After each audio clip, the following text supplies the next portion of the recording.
shakes me to my bones. I never thought I'd say I was scared to be alone.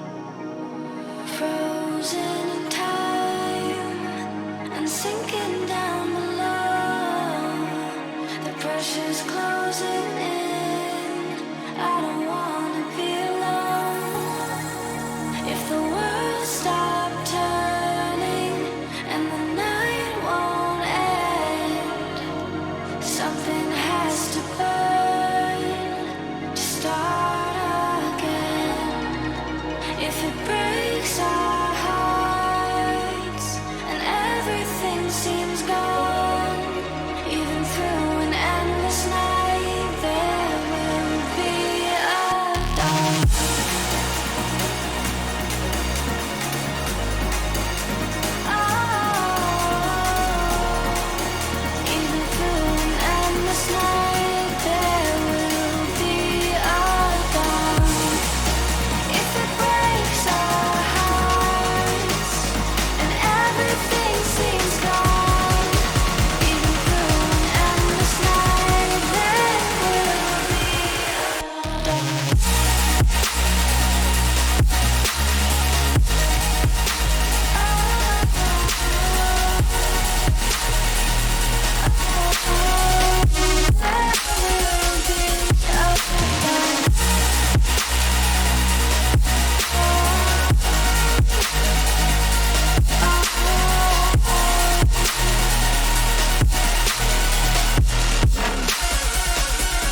I'm sick and tired of the fighting. I've had enough of all the wars. Don't wanna think about it anymore.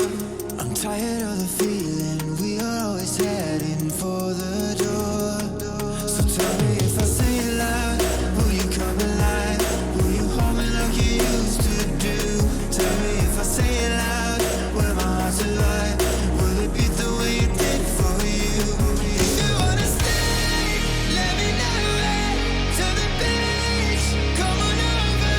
If you're not afraid to let me close, I'ma be on overdose. If you wanna stay,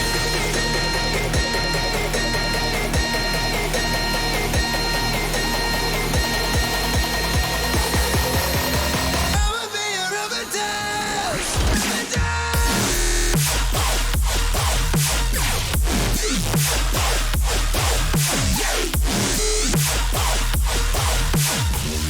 If I say it loud, will my heart survive?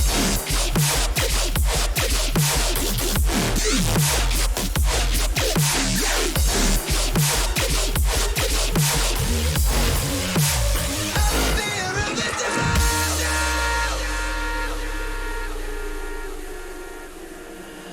Am I right to doubt? 'Cause I think we had it wrong from the start. Took a bite, spit it out. When I saw you had a poisonous heart. So tell me if I say it loud, will you come alive? Will you hold me like you used to do? Tell me if I say it loud, will my heart survive? Will it beat the way it did for you?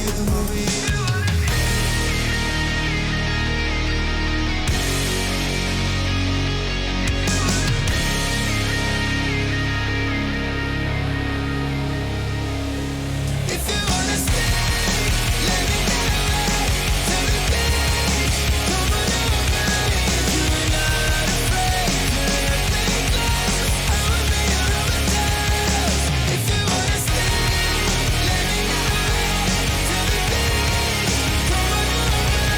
If you're not afraid to let me close, I'ma be on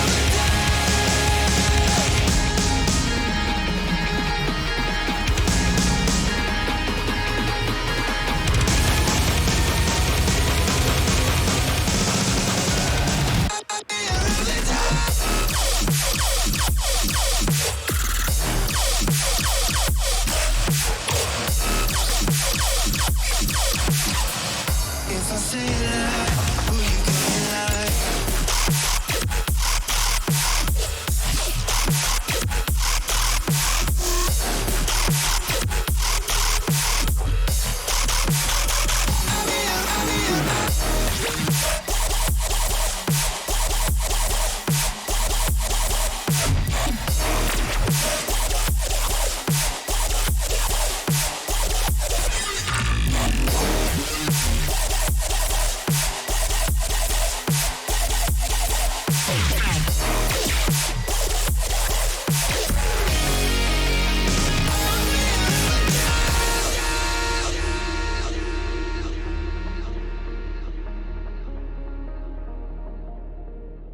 Holy shit! Oh my goodness. Oh, how are y'all doing today? I hope you guys are having an excellent Friday. I hope the day has treated you well, the way that you all deserve to be treated. Sarah, good. I'm so glad to hear that, Sarah. I really am. Oh man, I'm so excited. Let's go ahead and get this ball rolling here. Allow me to show you the spots. Aha! Here it is, folks, the hangar. We're gonna switch gears here as we go from super intense, dubstep, whatever the heck that was, to, chill vibes. We're gonna shift down. We were in 8th gear, and now we're gonna go down to, like, I don't know, 4. So here we go. Maybe I'll kind of stop hanging out in the ceiling of the hangar here too. Let me just kind of get back on the ground now. Just give me 1 second. Slowly, rappelling down. Shit. Why was I even hanging up here in the first place? Oh, man. Hold up. A little bit more to go.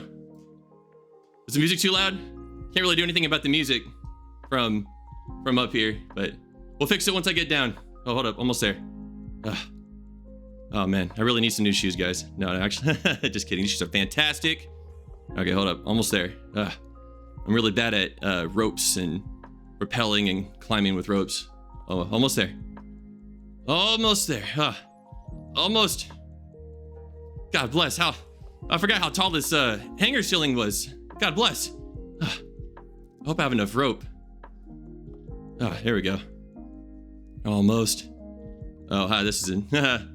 Guess what? I can rappel up and down ropes just with my mind. That's right. Maybe one day I can teach you guys this trick later on. All right, almost. Almost. Oh, I was so scared my electrode cables were gonna get in the way of the rope. And just a little bit more rope. That's fine. Hoo-yah! Whew. Whoa, man. Oh, that was fun. Oh, man. What is going on, guys?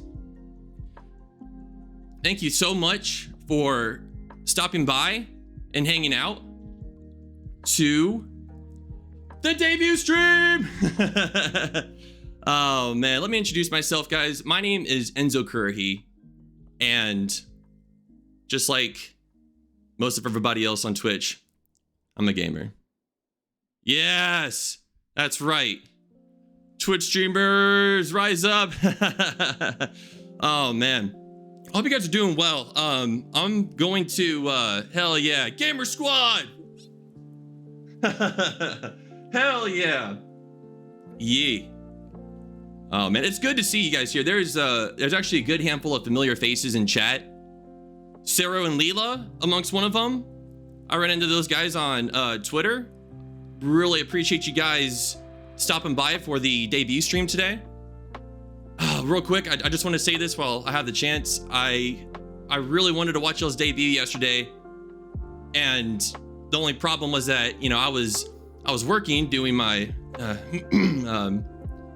my covert operative stuff, you know, tracking down people. Anyways, that got so intense that it just completely took my day, or really just took my whole day away. And 7 o'clock rolled around, and of course that's when things got intense, and yeah, I couldn't make it. And then of course by the time I was starting to settle down from everything is when I think you guys were just wrapping up. But I tried watching the VOD, and man, you guys are just so awesome. I really can't wait to see what the future has in store for you guys. I think you're guys gonna do great. But and for everybody else, my mods, real quick to my mods, thank you guys for being here as well. Cassidy, I also saw Cassidy in the chat, guys. Just, you know, I just want you to do me a huge favor, and I'll explain more about it later. Everybody just kind of give Cassidy a round of applause. She has been so instrumental in getting all of this off the ground. She's been so instrumental in bringing all of this to life, and she is just such a hard worker. And I can just, yes, yay Cassidy. Everybody just you know, we're just gonna worship Cassidy for a quick moment. All hail Cassidy. And we're gonna do 10 cheers to Cassidy. Ready? Cheers. Cheers. Cheers. Okay. Yes, cheers. 4, 5, 6, 7. All right, we just need a heck yeah. All right, so now that we did 10 cheers, now we got to do 10 chairs. Everybody bring out the 10 chairs. Ready? Chairs. Bring out the chairs. Oh my gosh. Yeah, like I said, I'll go into more into detail just as to, there we go. Chairs, bring out the chairs. Yes, you do, Cassidy. You get a special little icon. I mean, that's the least I can do. That's the least we can do for an artist who has put in as much work as you do. And I think anybody who has any kind of, you know, was it be a Twitch channel or YouTube channel, whatever the case, I think they can also vouch for me whenever they say that for the artists who we know have put in a lot of work, like our streams wouldn't be, you know, in existence. It wouldn't be fleshed out if it weren't for those people. So anyways, thank you so much, Cassidy. And yeah, welcome. So I don't know how many of you have been into any of the test streams before. I've done, up until this point, I want to say, oh man, 6 test streams. And thank goodness, man, because, oh my God, it took 6 test streams just to get a hang on all of this. You know, I'll guarantee you this. If I would have done this debut stream without any test streams whatsoever, I would have been exactly where I was at on test stream number 1, and I learned a lot. This probably would have lagged out. My mic would have been muted. Oh God, I don't know. My heart rate, I think, would have been at like 180 instead of the 120 that it was before the stream started.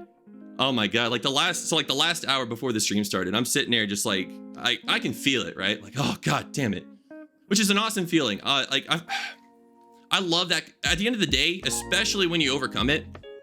I love that, just that anxious kind of nervous feeling, especially after the fact, because it just, oh gosh, I don't know. It's such an interesting topic, right? Mariella Fish, what is going on? Yeah, we're gonna do it. I wish I could do a dab. Yeah. Of course, you can't see my arms because, you know, they're covered right now, but dab. Welcome. Happy to have you here. Yeah, I don't know. I feel like if you're not nervous for something, then you don't really, you know, care, and you're not really that invested, right? I remember somebody a long time ago told me, you know, back when I was a wee little lad getting ready for college and school and training and all this stuff just to be here. They said, you know, if you're nervous, then that means you actually prepared for something and that you're probably going to do good. And if you're not nervous, then you didn't prepare and you don't really care for it. So I've been a firm believer in that. A lot of effort has gone into this. I feel a lot better. Oh my God. Like, what's my heart rate at right now? Let's see. I wish I had a heart rate monitor on here for you guys. I wish you could see it. I wish it was just like playing during the little prelude there before, you know, with all the music. Oh my God. It was at 135. Now we're settling at 127. It's a lot. It's probably the best it's been in the last 2 hours, to be honest with you. So, oh man, I'll tell you what, it's weird to actually be here during the debut stream. This whole time, gosh, how long has, like, Cassidy, how long have you been working on this for a while now? At least since the end of June, in terms of like all the art. Before that, for me, just trying to get all the details fleshed out. It's been a long time coming. So to actually be here talking to you guys, vibing out to some chill music since June. Yeah. Oh my God. I can't believe it's been that long. Oh man. But it's just, I say that because it just feels so surreal being able to sit here and say, debut stream. Woo! Let's go. Oh, it's awesome. But yeah, we're gonna have a good time, guys. We're not gonna do anything too terribly crazy. Of course, I just want to really spend the day to just kind of, you know, celebrate this whole thing. To be here with you guys, go more into detail about myself, share some information with you guys so that you can get to know a little bit more about me. Maybe spend the first hour or so doing that. And then maybe for the second hour, you know, answer any kind of questions that you guys may have. And yeah, settle any kind of, you know, if you have any kind of serious questions you want to ask me, or, you know, Enzo, how come is it that the average person holds the fork in their right hand? And I mean, perhaps we can, you know, yeah, perhaps when we get all the major stuff out of the way, we can go over the philosophy of why we hold certain silverware in the right hand and why certain other silverware is held in the left hand. I think it'll be a good time. Oh man. But oh yeah, so I actually have quite a lot planned out. So believe it or not, as far as, you know, to kind of help introduce myself and give a little bit more of my background, or what's those other, I guess, VTubers call it, you know, their lore. The lore. Yes, the lore. I managed to get a whole PowerPoint going. And here's the thing I'll say about whether it be my work ethic or just working on any kind of projects. First off, let me just ask, how many people here are procrastinators? I hope not. I hope I'm the only procrastinator here. I'm like a hardcore procrastinator. And if you're a procrastinator, Nightbot isn't an emoji. Oh, here we go. Leela. Madman Onion Ring. Low-key Pep, it says 98%. Sarah, okay, so there's 4 of y'all, including myself, so that makes sense. That's 5. There's 5 procrastinators in this current circle right now. Do you guys feel like you're like, okay, for us procrastinators, like do you feel like that's like a detriment to your like mental health and productivity, or do you actually feel like that helps you spur yourself along and like that's where you're most productive? I'm curious. And the reason why I ask is because I am the most productive whenever I just really procrastinate. No, I thrive on the stress. Yeah, okay, so I'm not the only one. Both, Leela says. Okay, yeah, it's weird. So I bring all of this up because of a project that I actually started and finished today before this debut stream was my PowerPoint. Now, okay, granted, okay, look, PowerPoints aren't that hard. At least I don't think so. I would only study for the test 5 minutes before the exam. Oh my God. Jesus Christ. That's no, okay, that's hardcore procrastination. Now, to be fair, I think I've done that a few times too during my schooling years, where it's like, man, like here's the thing, right? For us procrastinators, and I'm sure you can attest to this. Your mind probably works in such a way where like you just cannot be bothered with anything if you just don't feel the stress at all. Me writing a 20-page paper in 2 days. Oh my God. That's insane. Oh, I would. I guess results vary, right? It's like the asterisk mark. Like it's almost like, let's say for example, like if we were all born and we all like, we all had like these instruction manuals, and obviously, each person's gonna have a different kind of instruction manual, right? If such a thing ever existed, however that would work, I'm pretty sure there'd be an asterisk where it's like, oh, your child is gonna be born to be a procrastinator. Congratulations. Cheers. Imagine that, right? But then yeah, here comes your personalized instruction manual from the heavens above, and it says procrastinator. And then you have like another mom who also has a kid, and here comes their instruction manual, and it's both procrastinators. But then like in the asterisk, it's like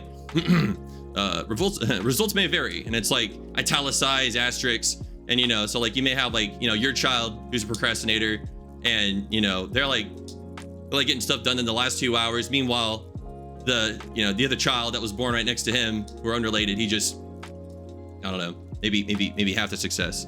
Like it's dumb. But at the end of the day, it's all about how we manage the stress, right? And that's exactly what I did with my lore PowerPoint. I started that 2 hours before my debut stream, and believe me when I say this, I had every intention to start this weeks ago. As a matter of fact, here's how I guess dumb this decision-making process was. Oh, my dog Cinnamon says hi. Wall. Oh, here, hold up. I have something for that. Do I? Yes, I do. Oh, there we go. I gotta get used to these. Oh, that means so much. Tell your dog I said hello as well. I love you, Cinnamon. We all love Cinnamon. Cheers. Cheers to Cinnamon. Oh, if it's a puppy, then oh my gosh, then it's really an R. Thank you. Hellos from puppies is just the best thing in the world. Send pets, yes. Everybody, send Cinnamon head pats right now. The dog deserves it. Cinnamon deserves the head pats. Oh man. But no, yeah, the PowerPoint. I actually got. Sounds like it's part. Oh no. What kind of dog could be described as a part rat? Oh my goodness, is that who I thought it is? It's Nugget! Nugget, what's going on, man? Oh, hey, thank you so much for joining us today. We're just, I hope you've been doing well. Welcome to the debut stream, man. This is where things get real. Just talking about procrastination and, just how I made my PowerPoint lore in a matter of what, 2 hours before. So okay, so that's where I was at, right? So I have this whole, I wish I could show you guys. I have this like actual freaking notebook, and it has all of my ideas, everything from like the original character creation ideas and the details and so on and so forth. Tired but doing good. Heck yeah. Well, I tell you what, man. I don't know if it's really early or really late over there, but if coffee is an option for you, drink some for the both of us, man. Actually, this situations like this where I'd be like, yeah, coffee, but I don't think a person with a heart rate of 125 beats per minute needs coffee right now. But good, man. Like, yeah, I'm so glad you're here. So glad all y'all are here. This is fun, man. The notebook. Yes, I have written everything down from attire details, if you will. It's 11:30. God dang. So if it's 5, 6, 7, 8, 9, 10, 11. Okay, you're 6 hours ahead. Sounds like you're on the other side of the pond, my friend.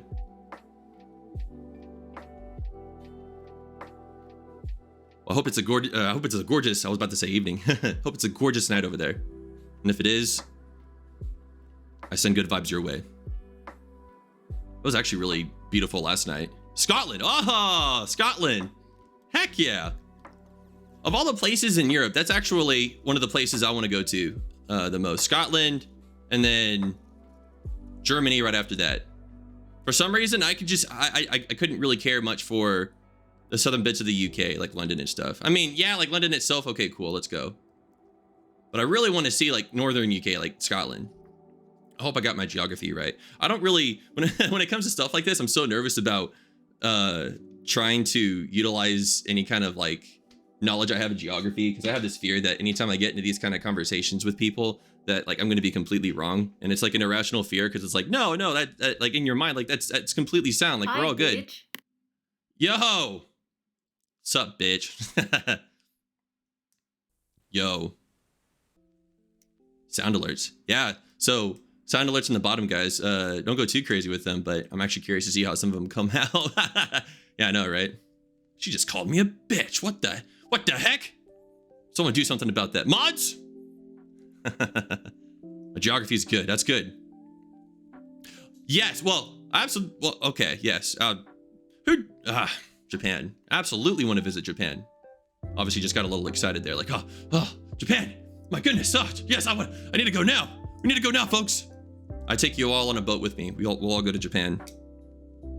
They just opened up their borders, guys, not too long ago, or they just announced that they're going to fully open up their borders. After 2 years, Japan's borders were closed to the general public for 2 long years. Of course, during this pandemic that, of course, some parts of the world are still going through right now. I didn't know it would say that. I thought it was high. How is that? Hold up. I got how's that? Oh, hold up. Sitting there. Okay. About to go underneath the hood here. How was that sound alert titled? I don't have an easy way of looking at it right now, but because I'm pretty sure it's just like hi B asterisk asterisk asterisk asterisk. Actually, now that you mentioned that, I do forget that in some cultures, bean is a bad word. If you straight up call someone, hey, bean.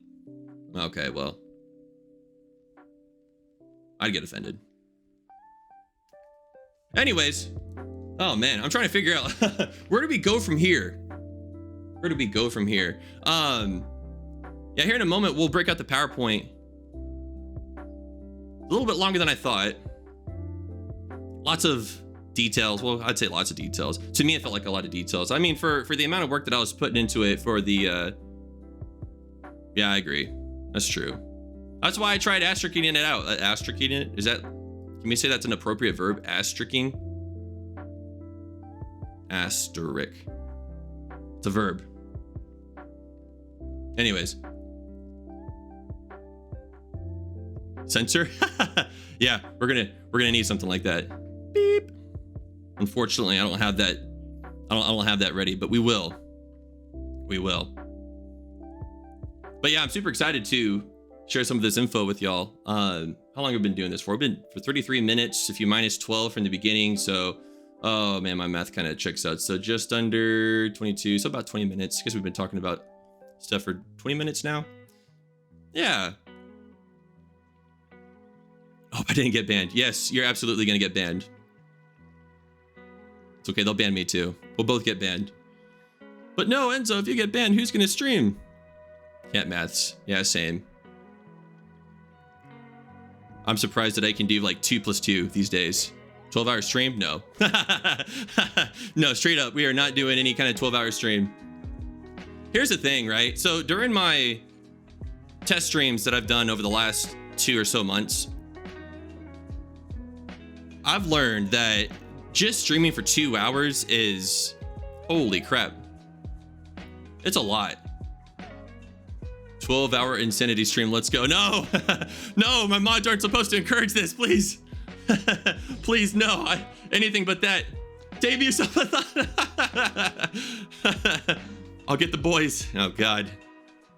Please, no, not the boys. Anything but the boys. All you need is 10 shots of espresso. Oh my God. 10 shots of espresso or 10 shots of maybe, I don't know, something else. If you do 10 shots of espresso, I don't even think I'll be able to hang for more than 10 minutes. My heart's probably gonna explode. Now, 10 shots of, I don't know, vodka? 10 shots of tequila? 10 bottles of beer? No, we don't need that. We don't need that. Although I'm not gonna lie, it did cross my mind, like, man, I am so nervous. Like, should I down a bottle real quick? Or a bottle of beer, not vodka. That's actually, yeah, there is a difference, right?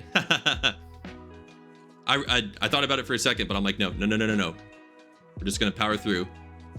Espresso martinis. What would that even taste like? 10 Warhead sour candies at once. Hell yeah, now somebody's talking. Someone has come up with the answer, folks. 10 tins of Red Bull. Holy crap. All right, now we're talking, folks. Yes, the collaborative part of community building. This is exactly what I was going to talk about. My goals is this kind of stuff right here. Instant dead. Maybe we can make that one of the stream goals, is chug down 10 shots of espresso, 10 things of Warhead sour candies, 10 things of Red Bull. Will we live? It's like speedrunning life. Oh shit. That 127 heart rate gonna go to 220. Right? Speedrunning life at any percent. Speedrunning your heart rate. Literally. I don't know if that's a good idea. It's not a good idea. Sarah, you're absolutely right. If anything, we're just jotting all of this down in the spicy chip, the one chip challenge. I've heard about that. So like, is that like a big like chip? Like a big, like one big spicy chip that people eat? Yeah, okay, it doesn't sound like I'm the only one here. I'm like, what kind of chip is it? To like have it like be a challenge? Cause like, I've heard this is a legitimate thing. Mods, if you know what this is, I need a DM of this because I would pay to see it. You would pay to see me eat the spicy chip? I don't even know what it is. I mean, of course I'd say, you know, maybe I'll just say yes and not know what I'm going. It turns your tongue blue? I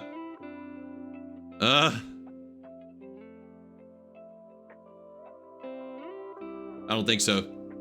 I don't think so. All right. Yeah, sorry guys. So I just changed my mind. We're gonna go ahead and turn it off here today. Blue tongue? That's scary. Oh yeah, I can't do this anymore, guys. Gotta go. No, please, not the blue tongue. Anything but that. I can't do it. I won't do it. Not even if you pay me $100. The only thing that I accept having a blue tongue for is eating Jolly Ranchers. Jolly Ranchers are nothing. Speaking from experience, the Carolina Reaper. FBI, open up! Oh no! Oh, not the FBI, please! Okay, I'll eat the chip, I promise! Okay, please! Okay, anything but the FBI. Okay, all right. Okay. All right. Jesus Christ. Threatening me with the FBI. Okay, fine, I'll do whatever y'all want. Anything. Just don't send the FBI here again. Oh man, yes, challenge. Yeah, mods. If we're taking note, any challenge that seems good, write it down. Maybe not the 10 shots of espresso, Red Bull, and the Warhead candies at once. We'll have to maybe revise that. Maybe have to get with the FDA. They may not be pleased if someone did that on live stream. Oh man, I'll tell you what. Oh shoot, I wrote those in. No, not in pen! What were you thinking? My mods are trying to kill me. I don't know if we'll make it out. I don't know if we'll make it out of this alive. The no sleep challenge. Is that what we're gonna call that? I don't think it would be very wise. But yes, okay. Perhaps we can have a no sleep challenge without having to drink all the stuff that can maybe send your heart rate, past like 330. Preferably we want to keep the heart rate south of like, I don't know, 110. Even though 110 is still kind of high. I'll tell you what, just talking about this, hey, speaking of which, 110, apparently talking about stuff that makes your heart rate actually makes your heart rate go down, folks. If I was at like 127, like 10 minutes ago, I'm at like a nice 110. So this is nice. I feel pretty at home. This is good. All right. Well, I'll tell you what, I am ready to get into some of the nitty gritty, if you will. The nitty gritty, the shebang.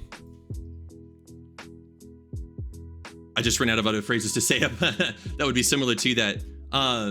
Yeah, I'm ready to share some stuff with you guys. Are you ready? Are you ready for some juicy info on your boy Enzo? This is gonna be weird. So whereas I spent that much, I guess, time in a short amount of time just doing the PowerPoint, I don't know how this is gonna go, but I don't know. Ready and waiting, ready and willing, hell yeah. Ready, willing, waiting. Well, let's not keep you guys waiting any longer. Bruh. Let's do this. Someone doesn't want to. I'm sorry. Or maybe it's bruh because I'm just taking my sweet time. All right. Well, in any case, I shall oblige to your request. Let's just turn this down ever so slightly. If the volume gets too low, or in terms of like the music or my voice, my mic, anything like that, if anything's out of whack, please don't be afraid to put it in chat. I want to make sure you guys have a very good viewing experience, if you will. Our bodies are ready. Yes, your body shall receive. That is the juiciness. I guess I could do this too, huh? Give me 1 second. Here we go. All right, well, let's do it. So let me do a few things here. As a matter of fact, I guess while I'm getting all that set up, I have the window open. I just got to make sure everything's right.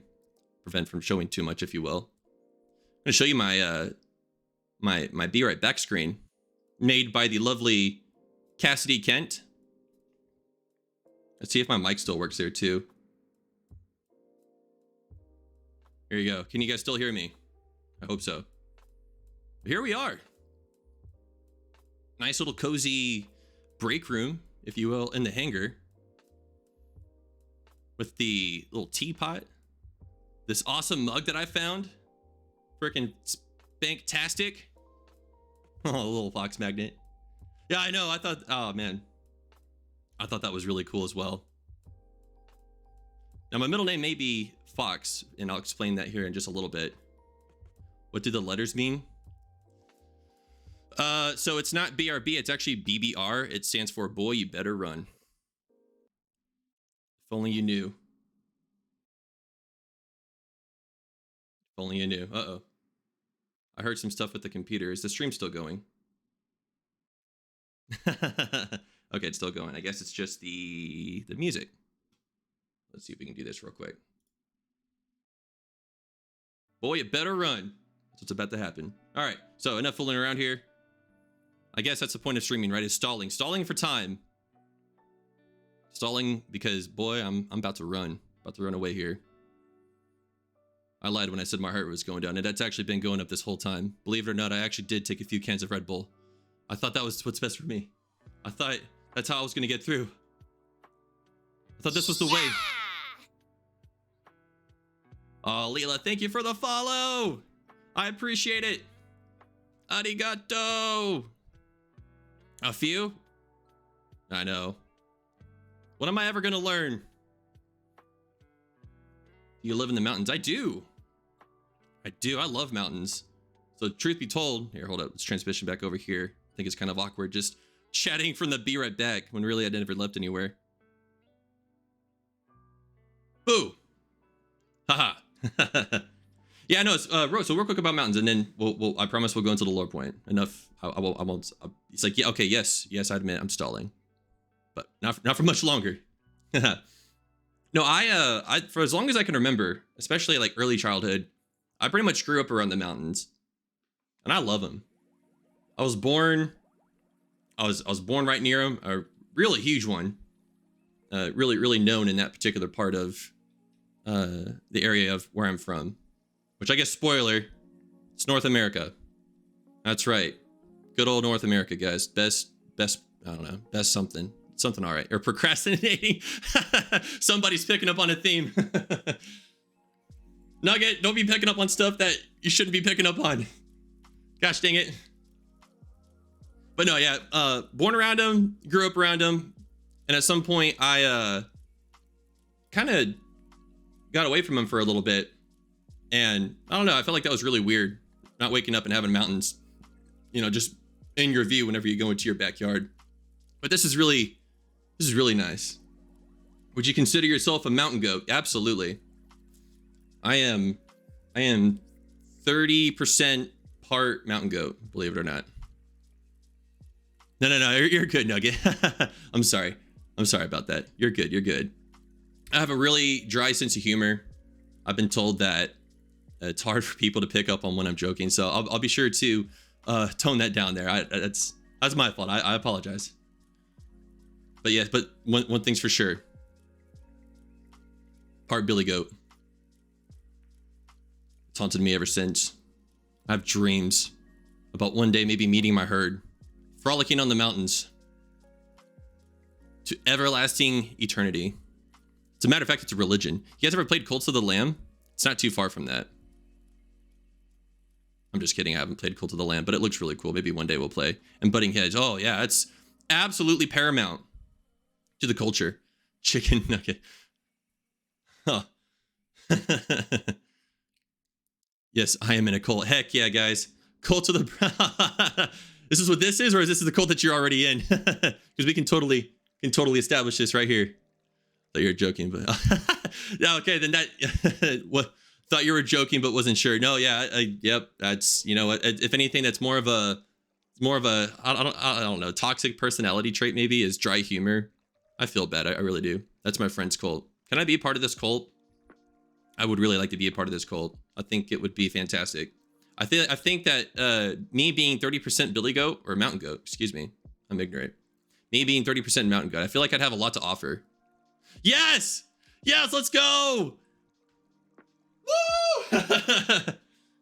We're making it in the world, folks. We're Twitch streaming, and now we're part of the Cult of the Brats. I promise I will not let you guys down.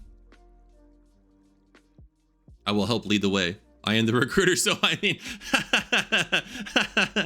Oh my goodness. How awesome. I didn't think I'd be doing a debut stream and getting into a cult at the same time. Just DM me the details, Sarah. I'll be at the first next available meeting. I'll even wear my special hat. Yes, mountain goats have special hats that are unique only to them and unavailable to anybody else in the world. I'll show you a picture later, because if I showed you a picture now, we would never look at this PowerPoint that I've talked about at least for the last 3 times in 15 minutes, because I'm stalling. Little did you know. Will we ever get the PowerPoint? I feel like there should be like that voice from Dragon Ball Z, where, oh man, I don't know if I can impersonate it, where it's like, on the next episode, Goku still doesn't do the PowerPoint. But there's only one way to find out on the next Dragon Ball Z. Please give us your best goat scream. Are you sure you want that? I don't think you want that. Just like we have special hats, it's for a reason. It's to tap down our power. If I were to just do a full-on scream, things would never be the same. We demand business Enzo's PowerPoint. It was at this moment that he knew. He fucked up. Did I though? Did I? I fucked up because I didn't do it? Because I didn't do the scream? Or because I'm stalling? Probably both. I'll tell you what, if we can get through this PowerPoint without getting a single paper cut or a single broken arm, don't ask how. Don't ask how. Think like when I said I got this PowerPoint done in 2 hours, like things were done, methods were used. I won't go into detail now, but if we make it out alive, maybe, just maybe, I'll do my Billy Goat scream. Mods, hold me to that. Someone write that down. All right. I feel like that's only fair. I feel like that's only fair to everybody if we get that much. All right. Okay. All right. Let me. Okay. I can't stall. I can't stall any longer. Let's get this all set up here real quick. I just got to do a matter of doing this. Aye, aye, Captain. Done. All right. Thank you guys. You guys are the best. Okay, that's not on. So we just got to make sure. I just got to go to. Okay, I got to go back to the screen real quick. Just make sure that that is off. It is. Fantastic. Sorry, there was only one way I could really do this PowerPoint without going too crazy on OBS. I had to kind of think outside the box here to not waste too many brain cells on this. I'm not that smart, guys. How I even got this far, I have no idea, honestly. There we go. Holy shit, is it really that many slides? How did I do this many slides in 2 hours? I don't understand. Oh man. Okay, let's do this. Let's see what screen is this gonna pop up on. It's gonna pop up on that screen. Fantastic. But then to get out of that screen, I gotta do, hopefully this button doesn't screw everything up. Okay, fantastic. All right, guys, we're almost there. Almost there. All right, I'm done with the break room. Hello, guys. It's got to change this particular property to this one, and then I got to press OK. And then maybe, I don't know. Is the volume good? Mods, is the volume okay? I think I got it just turned down enough to where like you could kind of hear it. It's not too overpowering. If the music's good, then we'll go ahead and get the PowerPoint showing. Let me get a 1. Oh, sounds good to me. Never mind. Sounds good. Seems good. Fantastic. All right. Same. All right. All systems green. Fantastic. You guys are the best. All right, here we go. Sounds good. Heck yeah. All right. Well, why am I nervous? My heart rate's going back up, guys. All right, here we go. Let's do that. I said let's do that, and then we're gonna do boom. Oh shit. There we go. Aha! The PowerPoint. We did it. We actually did it, guys. We got the gosh dang thing up. Is it gonna be this small? Absolutely not. I just gotta move out of the way. Let me just Valor. Someone get him a shot of vodka. No. Please. No, not yet. I thought we were doing good without the vodka. My goodness. For later. Okay, look. If we can get through the PowerPoint without breaking any limbs at all, no injuries, then I'll do the mountain goat scream.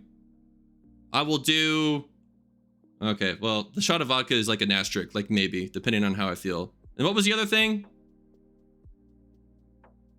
This is why I had the mods write stuff down. I'm too forgetful. I'm still stalling. Ha! That's actually one of my abilities. Billy Goat scream. Okay, just the Billy Goat scream. Okay, noted. I thought there for a second that I promised something else. Probably best to not promise too much before things get out of hand. All right, you just kind of reposition here. Here we go. And then let's get this guy, all right, because I'm sure you guys want to see this in all of its glory. That's right. Da-da-da-da, da-da-da-da, da-da-da-da, da-da-da-da. Okay, all right. You promised a 12-hour stream. No, I did not. You better, okay. We got a troublemaker amongst us, folks. I think it was 24 hours. Whoa, oh God, the mutiny has begun. This is, talk of 24-hour streams were making me a little too sweaty, guys. Speaking of which, this stream has been brought to you by water. In some countries also called agua. In other countries, mizu. And I shall drink it.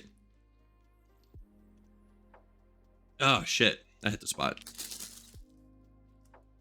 Anyways, another props to Cassidy for creating the logos. This is actually one of 3 logos that she has made, as you can see in the corner. She did an excellent job on it. We were like what kind of stove we want to go for, and we said kind of a minimalist kind of thing. You promised spicy blue chip. Which one is it? Spicy chip or 12-hour stream? Or 24? Stay hydrated. Absolutely. Take note, folks. Stay hydrated. Or like the Dos Equis guy would say, stay thirsty, my friends, but also drink water too. It's never good to stay thirsty. I feel like somebody should sue Dos Equis for that, for not, encouraging people to not stay hydrated. And if you do, you didn't get that idea from me. All right, folks, let's finally get into it. The time has come. And we'll kind of keep the music the same. The beginning part's pretty chill. Let's see if I can do this. All right, here we go. We'll have to find the blue hot chip first. No, we're not. No, we're not. You leave me alone with that blue hot chip stuff. Oh, this Amazon. I don't know, man. Amazon's a blessing and a curse. Anyways, here we go.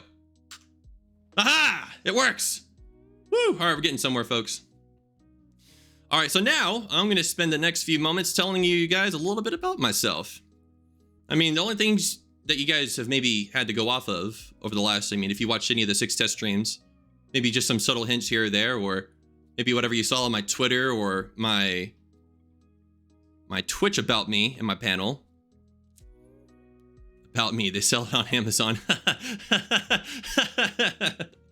Right? Actually, that was a secret. I found Benjamin Franklin's kite string on Amazon.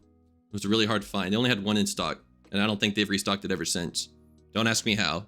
I don't know how that seller got it, but we'll just keep that a mystery. Order your own Enzo on Amazon today. What? That is escalating too quickly. Way too quickly. Okay. All right.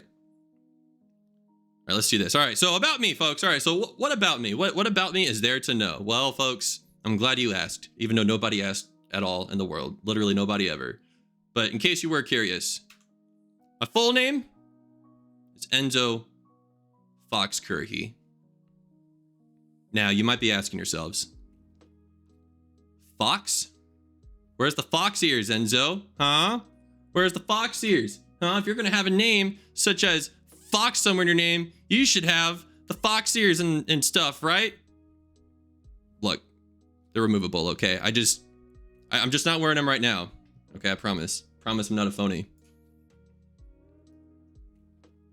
But no, Fox comes from my time training to be a covert operative with the organization that I work for, Enzo Kuruhi. I know, right? The lore is actually going pretty sideways pretty quick, isn't it? Nothing makes sense anymore. Why? Por qué? Por qué? I'm sorry. I promise everything will be cleared up by the time we're done here. Fox was the nickname given to me at the academy that I went to from where I'm from. More because of the fact that in the area that we lived, foxes were real like sly and elusive, but also like friendly if you're able to get close enough to them. I didn't believe him on the friendly part. I was like, what do you mean? I'm just trying to live, man. But I guess the whole elusive thing, it's kind of what you needed to get through the academy, the same one that I went to during my time. I don't want to say it's like an ability, but I guess it got me this far. But yeah, that's the nickname that they gave me. Obviously, in this time period, people don't call me that because they wouldn't know. But I guess it kind of stuck to me, and yeah, I kind of miss it. In the future, you may ask. We'll get more about that in just a little bit. I promise. But yeah, Enzo Kuruhi. That's my name. How embarrassing. Here we go. My birthday. My birthday is 4th of April, 2145. Cue the X-Files music. I wish I could do that. That's right. I'm from the future. That'd be funny if it was like the fox and like alien emoji if such thing existed. It's a weird thing having someone tell you that they're from the future. And I'm sure you're probably thinking, is this guy nuts? I think let's see, we've been streaming for 58 hours. If the first 58 minutes, Aries, you're getting ahead of yourself, okay? I was going to say that. I promise. Promise, please. Yeah, if the first 58, 59 minutes hasn't demonstrated that I'm probably crazy, then it's about to get crazier, folks. But yeah, that's my birthday. I am an Aries. I think that's the next slide, or the next point. The Zodiac. Aries! Did you read my PowerPoint? Who are you? Better not be nearby. Someone's spying on me, folks. Mods. Mods, get her. Get him. Okay, that's right. I don't, yeah. that wasn't in the responsibilities list. I'm sorry. Okay. I mean, if you did decide to get him, I wouldn't complain. Sorry, that's right. You better be sorry. Aries. I think Aries means that anytime Mercury goes into retrograde, I automatically get the sensation to drink 20 cans of Red Bull at once. And then my hair turns purple. That constitutes hazard pay. We can negotiate that if it means accomplishing the mission. But yeah, as far as Zodiac stuff, it's for some, you know, I was, so here's the thing, right? I was looking up what should these, you know, VTuber PowerPoints, you know, what kind of information should they have? Mercury is in retro. Oh shit. Fuck, guys. We're screwed. Oh God, wait, what is that? Is that a Red Bull truck coming to my front? Oh God, bless. Mods. Okay, we'll talk about hazard pay later. Just get the Red Bull truck away from here. Get that away. I can't drink it. We just talked about this. We all agreed it was a bad idea. No. Get chugging. No, I don't want to, please. Anything but that. If you were a Capricorn, you would be a sea goat. Oh God, here we go. More lore. More lore. We'll talk about that more here in just a little bit. But yeah, 4th of April, 2145. So technically that means, you know, we're talking about tequila and talking about beer and alcohol in general. In theory, I shouldn't exist. The laws of physics and the laws of nature dictate that I should not exist right now. Therefore, I don't have an age. Therefore, I should not be here. So, if it really came down to it, and somebody saw me with a bottle of tequila, and they said, "Sir, what are you doing with that?" I go, "I don't know, just doing what any good folk would do on a crazy debut day, because I was coerced to. I mean, okay, I'm not coerced, but anyways, yeah, you get what I mean. Like, oh, well, we're gonna need some identification, sir." What? Yes, sir. Identification. Where's your identification card? What year is this? What do you mean, what year is this? Are you insane? It's 2022. Oh, yeah, that's right. 2022. Are you a vampire? That's probably the next question the guy would ask me. Oh, you don't have your identification card, sir, so you should be a vampire then. Well, the thing is, vampires, my timeline would have begun long before this. Instead, my timeline begins long after this, hence 2145. What does that make me, technically, relative to you folks? That makes me, because I cannot do math. That is like my weakness. I should have put dislikes on there. He werewolf. That's right, werewolves are from the future. Forgot about that. How silly of me. One thing you'll learn is that I don't do a lot of reading whatsoever. 2145 minus 2022. I am negative 123 years old. I am 123 years away from being born into existence. Fun fact. We talked a lot about my age. And I don't know if I just clicked that or how long the height thing has been there. I am 6'4", 6'4".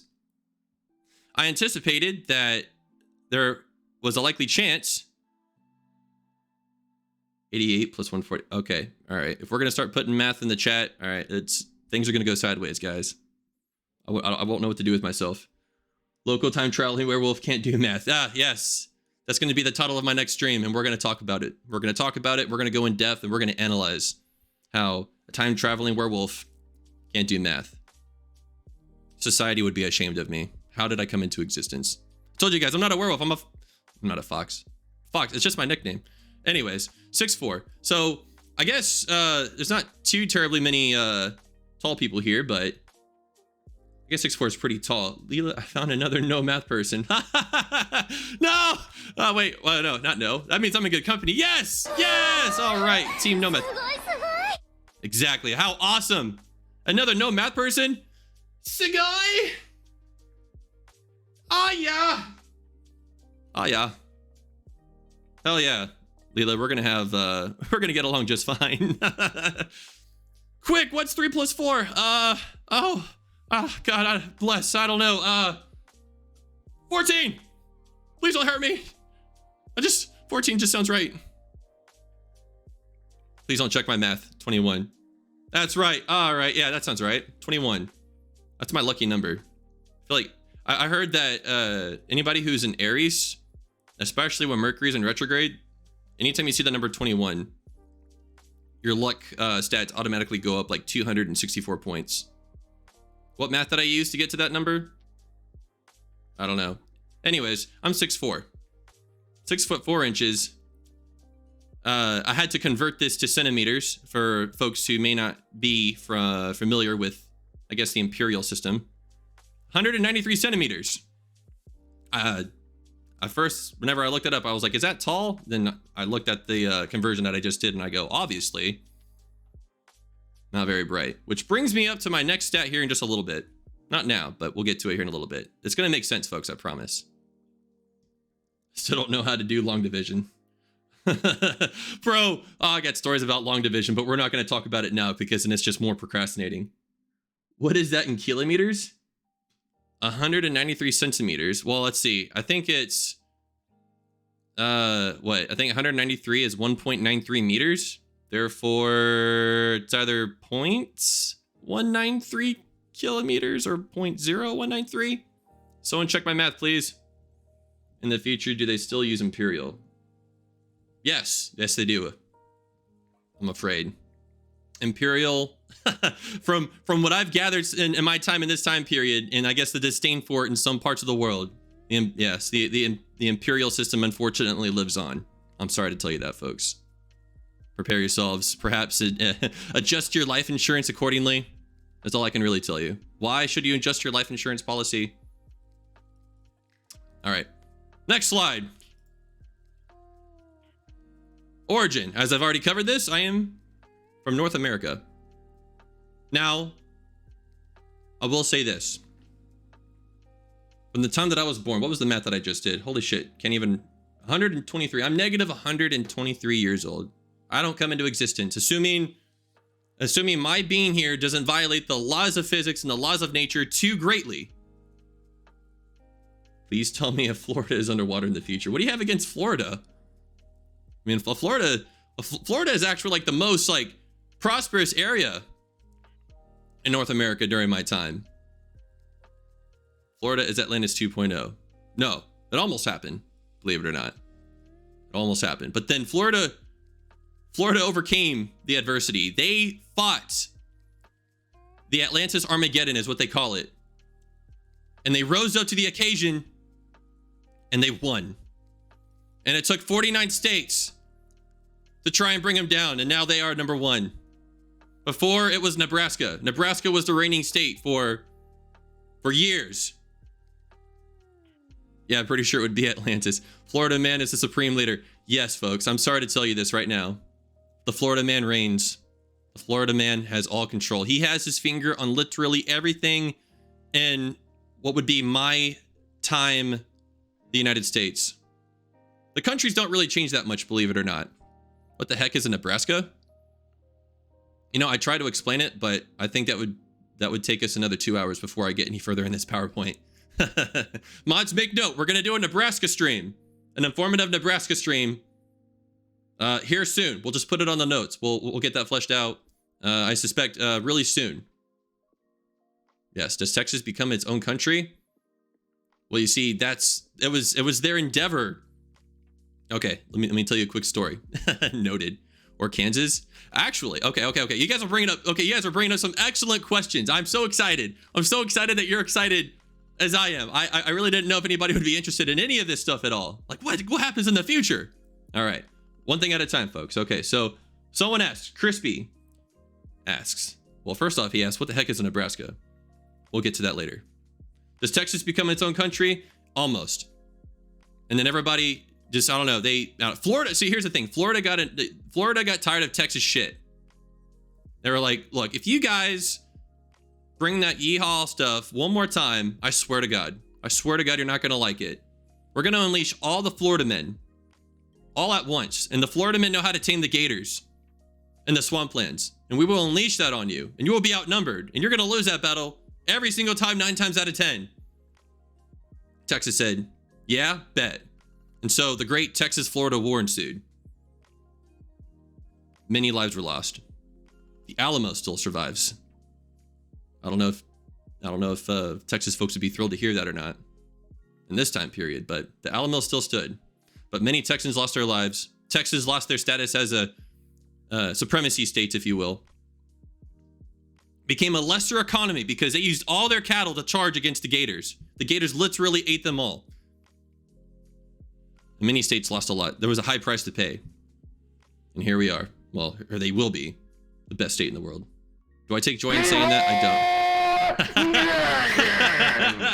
don't. That is the Florida battle cry of the future, believe it or not. Could you believe that? A bunch of Florida men riding on Gators to the battle cry. Leroy! And then the Gators are all like, "Rah!" Just eating all the cattle, eating all the Texans. That could be its own stream too. We can make another PowerPoint about that. Make a very informative graph about about the battle plans and the strategic maneuvers that the forces were taking. The Gators are all, yeah, if you heard me. There is something to be mounted. There is something to be ridden on. It is something to gurgle. Basically. It's the sound that they made as they charged forth into battle. Wow. Let's see. I thought it said Arkansas. Arkansas. Yes, Arkansas is a close ally of Nebraska, believe it or not. So, real quick, even though Florida is like the supremacy state, during my time, or they were actually, things actually went to shit, and we'll get more into that here in just a little bit. There was a great alliance in the middle. So, yeah, you ask about it, did Texas become its own country? Many countries were at each other's throats, man. And the powers that be were Texas, Florida was up and coming, Nebraska was way up there. It was crazy. I don't know what the hell. Like, oh, that's right. Nebraska had, so like if Florida had their Gators and Texas had their cattle, Nebraskan people, I still don't know what you call a person from Nebraska. If you're in this stream and you're from Nebraska, I'd very much appreciate your assistance on this. Like Floridian, Texan, Californian, Nebraska, Nebraskian? Help. Nebraskan. Possibly. We're going to go with that for the lack of any other choices. It's like, what are your choices? A, Nebraskan. B, C, or D? Sir, there's nothing for B, C, and D. A it is! All right. Yes, the Nebraskans had something called the Cornhuskers. Nebraska does not exist. Not Nebraska that you... The Nebraska that you see in your eyes is not the same that I see in my eyes. You had to be there to believe it. You will, well, if you can live long enough, then maybe you will see it. What is it going to take to live that long? The life expectancy in the future is just slightly improved compared to what it is today. I believe that with enough Red Bull, espresso, and Warhead candy thingies, tequila, you will live to see the rise and the supremacy of Nebraska, and that they challenged the rest of the country greatly. God bless, we're all over the place. Hold up. Do we finally kick out California? That's another story for another day. I've forgotten the Alamo. Yeah, most people do, honestly. Does Amugga still exist in the future? Just like how Leroy Jenkins is a battle cry for Floridians, Amuggas is the battle cry for people only exclusively in Maine.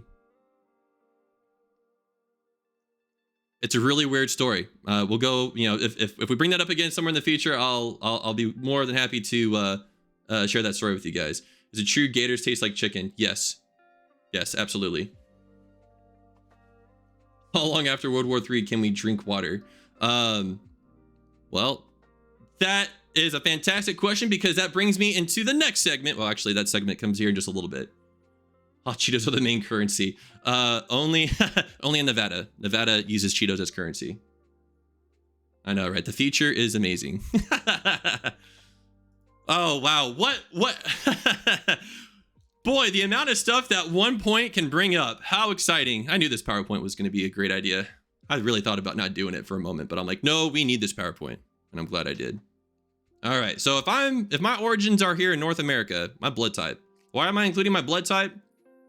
Again, it's just, I don't know. I heard it's real customary for, I don't know, VTubers to include this kind of stuff. Some of this stuff I just didn't question, but I wanted to play along. You know what I mean?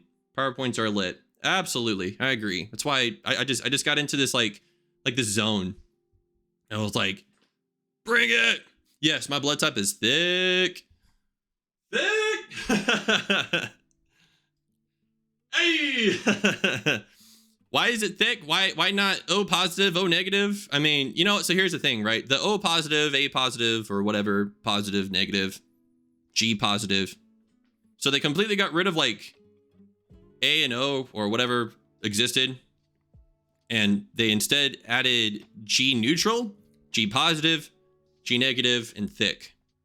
And unfortunately, mine's just thick. What's thick equivalent to this day and time? I don't know. Syrup? What do we eat in the future? You don't want to know. Just know that my blood type is thick. All right, next. My IQ. Now, this is going to help explain a lot of things to you guys as to how it is that we're even at this point, at this juncture in time. My IQ is only a 4. Is that a good thing? I don't know. I mean, I'm not bothered by it. Wouldn't your blood clot more easily? Yeah, exactly. That's why they completely redid the blood type system, is because they realized that certain things that a person introduced to will increase the clotting effects of one's blood. So there was medical purposes, and there was a medical reason behind all of it. The future's wild, guys. That's all I got to say. You guys, well, I don't know if you guys will live to see it, but I have Vision 3040. Sounds like it. I'm just kidding. I'm just kidding. Yeah, my IQ is a 4. I'm glad nobody is questioning that my IQ is just a 4. I think everybody just in silence agrees. Yeah, okay. That makes sense. No questions. All right, I'm glad. No questions. We're going to move along now. So yeah, blood type thick. Thick. I have a weird, something possesses me to just say, you know, thick like that every time I think of the word thick. It's a weird quirk. My IQ is a 4. What else can you learn about me, you ask? You may ask. Because I'm sure by now you're wondering, man, we've gotten to understand a lot about Enzo. What does IQ stand for? That's an excellent question. Next question. Fetish. What is my fetish, you ask? Now, I'm sure you're wondering, oh boy, we're about to go into this topic here. This is going to be interesting. Intelligence quotient. I knew that. Totally knew that. Not a doubt in my mind. I'm just shy. Shy, guys. If you can't tell. Anyways, speaking of shy, fetish. What would be my fetish, you ask? What would be Enzo's fetish? It looks like a foot guy. I'm looking to see who asked fetish. Well, that's the thing. Nobody did. Nobody asked for what Enzo's fetish would be. But here's the thing, right? Because I knew this was going to be an issue that got brought up. This is not the fetish that you guys are thinking would be toe sucker mints. Yeah, that's, well, for some folks. You know, here's the thing. I've never done toe sucking before or sucked anybody's toes. But when I imagine the action of sucking a toe, I don't know, man. But here's the thing, right? We're already a furry. I just saw that. No, it's not furry. Instead, we're talking about this fetish, folks. It is a noun. It is an intimate object, worshipped for its supposed magical powers, or because it's considered to be inhabited by spirits. That's the fetish that we're talking about, guys. Not the other thing that you're talking about. Shame on you. All y'all deserve to be bonked. Deserve to be bonked with a dog toy. Very soft dog toy. Yeah. How dare you? Inanimate? I didn't say that. Inanimate. Oh. Yeah. Dun dun dun. X-Files music. Dun dun dun dun dun dun. Now, what would be my in this case? You intimate? I don't know. Inanimate? Inanimate, not intimate. Inanimate. No. Gosh damn it. I don't know. The way I see this word is that, I don't know, I have something that's close to me, if you will. Because I do believe there is a spirit in there. What would that thing be, you ask? A rock. A rock that I somehow managed to stay with me. I managed to keep this rock since I was a wee old lass. Wee old boy. Lass, never mind. I'm also awful with words. A wee old little boy. Picked it up whenever I was 8 years old. I put it in my pocket. And ever since then, I've just felt something overcome me. And I said, wow, I don't know. I feel like this thing's alive. And so I kept it. Even in my travels, in my adventures, and even traveling through time, I have managed to keep this rock. And I'm looking at it right now. It's in front of me. It's beneath my monitor. I agree. See, isn't that fascinating? Obsidian? It looks like it. I think it's obsidian. But what's funny is that this particular rock sits next to this sign that it just so happened to pick up. Pet rocks, absolutely. You ever seen that? There's a real popular show during this time period, or at least I see a bunch in I see in a bunch of memes. The Patrick Star, where he's got the pet rock. There, take your time.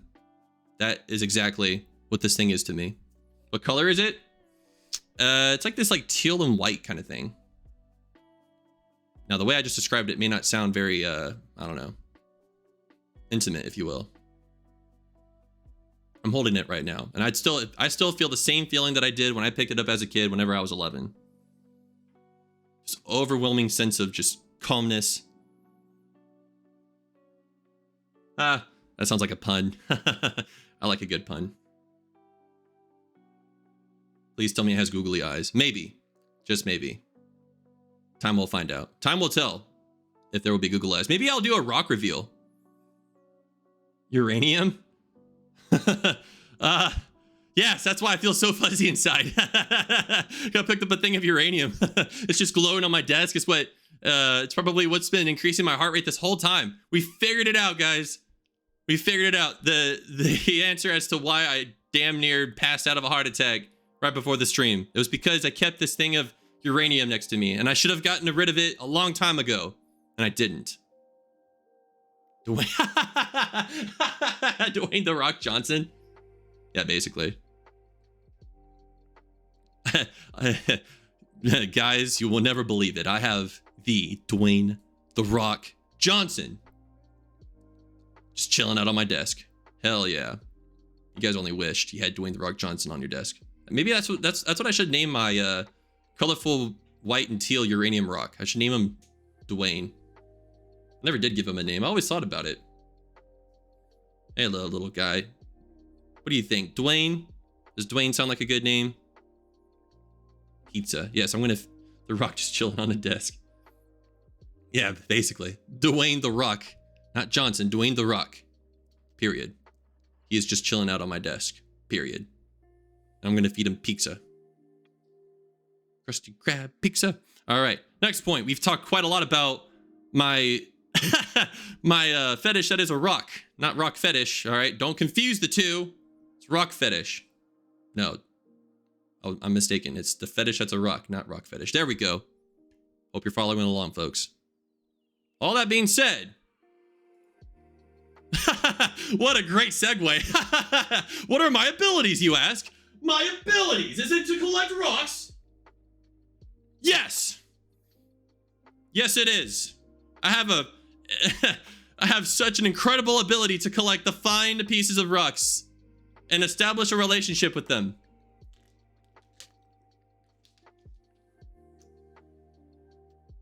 Doesn't everybody wish they had that same ability?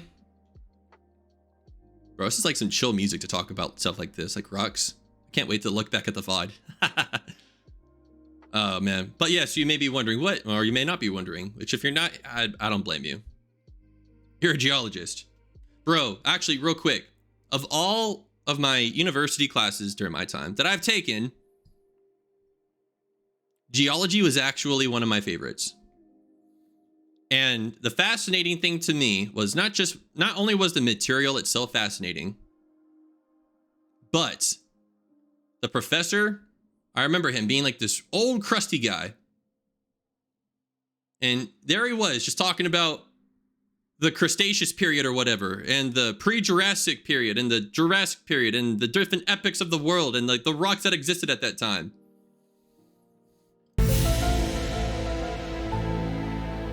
Yes. Yes, this is exactly what I felt. The mysteriousness that overwhelmed me as I took this class. I'm like, why is this class so interesting? It's a crusty old professor. I should be turned off from this material. He just did such a good job. I love the old crusty professor. I did too. Not in that way. It's like the love that you have for, I don't know, a rock that you picked up when you were a kid. You know, that kind of love. Oh, let's not bring up any questions about that either. Anyways, he just spoke about things in such a way that it all made sense. I'm reading the textbook, and this textbook was written like 20 years ago, and I'm like, what the hell? I'm paying how much money for? But by the way, college actually is pretty cheap in the future.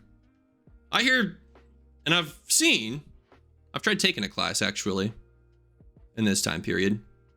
It is completely different. You guys are, I'm sorry, if you've taken college, or if you are taking college, you guys are fucked. I'm sorry. It's my take. You guys are screwed. You guys pay way too much for a class. College is a scam. See, that's the thing. I don't blame you thinking that way, because in the future, it's like it doesn't take much. It can be very affordable. Things can be paid off. I think at most these days it's like 2 years, but it's like a fraction of what a person makes. I just feel bad for the people in Nevada whose currency is, hot Cheetos. It's a little bit more tough for them. So you can imagine, future Nevada is kind of the same as present day Nevada. Cheetos just don't go very far. This world, Cheetos are pretty useless. Future America equals Canada. Yeah, actually. Yeah, so here's a weird thing about Cassidy. You bring up an excellent point. I'm so glad you brought this up. So whereas Florida is like the dominant, state, if you will, they almost become again, Florida's got their hands on just about everything in the future from about the time that I ended up traveling back to this time period. Florida and Canada, they get along pretty excellent. The leaders of Florida, the Florida man, looked up literally to Canada and said, guys, it just dawned on me. I had a vision, an epiphany, that the answers that we seek to forward our society, to drive us into a better era, the answers lie in Canada. And so the Florida man went on a journey on foot on his gator from the very southernmost point of Florida. He traveled upwards, traveled along abandoned roads, traveled along the dead cattle that the gators had slain in Texas. Yeah, he kind of went on a detour. He went west and he went north. And then he went north through Nebraska. And finally, he got to Canada. And he was greeted with the wise man. The wise man of Calgary is the name of the tale. And the Calgary man, the wise man of Calgary, looked at the Florida man and looked the gator in the eye fearlessly and said, what shall we do for you, brother? You have traveled long and you have traveled far. I see anguish in your eyes, but I also see determination. What is it that a brother can do for you, sir? And the Florida man said, share your secrets with me, brother. Please, please help me advance my society. Help me make a better living for my people in Florida. Allow us to be an example for the rest of my country who have so tried desperately turning on us. Share us your secrets, wise man of Calgary, and I shall make you proud. and the wise men of Calgary, with intense gaze, looked back at Florida Man's eyes and said, "Okay.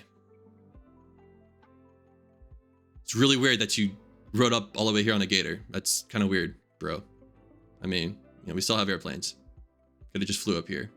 How long did it take you, by the way? How long did it take you to get over here? What language do they speak? You don't want to know what language they speak. As a matter of fact, I covered that in another slide here in just a little bit. I don't know how we got on this topic, but this is a great topic. Anyways, though the wise men of Calgary, slightly, not really chastised, but he did judge the Florida man on the gator. He did question his mobile and traveling abilities, but nonetheless shared his secrets with the Florida man.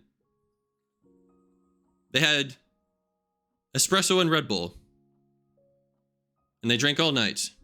And the next day, without having any sleep whatsoever, the Florida man got back on his gator, petted his gator on the head, and gave him 2 cans of Red Bull, the tropical kind, if you will, and he rode back. But only rode back for 5 miles because, seeing that the wise man of Calgary was wise and had shared his wisdom and confronted the Florida man of his unusual traveling capabilities, if you will, the Florida man stopped, got just within the border of Canada and future US, and decided, you know what? I'm flying. And so we got a special airline who catered to gators because they knew that Florida was the dominant state. Southwest actually lives on. Southwest is the premium airlines in the future, believe it or not. And Southwest accommodated him and gave him a ride back to Florida, where upon his return, he shed the secrets of Canada that was bestowed to him by the wise men of Calgary and spread his wisdom and educated his folks. The common Florida men, they were given the proper education. Then they were enlightened. And Florida became the society that, well, for me, that it became the society that it will become, assuming that the laws of physics and the laws of nature are not violated up to this point. It is the prophecy. Bro, I got real sweaty talking about that. Bro, I'm so glad I got the second bottle of water. Let me tell you what, I'm going to be right back. I'm going to gurgle this water real quick. Oh, shit. I'm not going to gurgle, I promise. I just want to drink. Oh, my God. That's some intense fortune. I hope you guys enjoyed that as much as I did, because that was something. Anyways, what are my abilities? Back to this, right? Hoard rocks. I think I already mentioned this before, but I just love to hoard rocks. I don't know what to tell you. It's like, I just want as many rocks, as many as possible. I want them to be as similar, if not the same, as my white and teal rock. But then you might ask, if you have all the same, then how can you tell the difference? Look, when you develop a bond with a rock, you know which one is the one. And as one of y'all had brought up in the past, some googly eyes should fix that. If Dwayne the Rock has googly eyes, we'll never have to worry about misplacing him amongst the other similar rocks. But yes, hoarding rocks, that's what I do. When I'm not hunting down my targets, when I'm not gathering intelligence on these targets, when I'm not conducting reconnaissance, when I'm off from my full-time job, I not just collect, I hoard them. You don't want to know to the extent I have rocks. Trust me. To be a rock hoarder, you must be a professional lurker. What do you do with the rocks? Sussy as fuck. It's not. You're literally just hoarding rocks. I mean, what's the problem? Is it a rock? Oh my God! Don't ask. Hey, look here. Got any yonder rocks? Sunda rocks? Actually, I could use a Sunda rock. to, you know, keep me in check.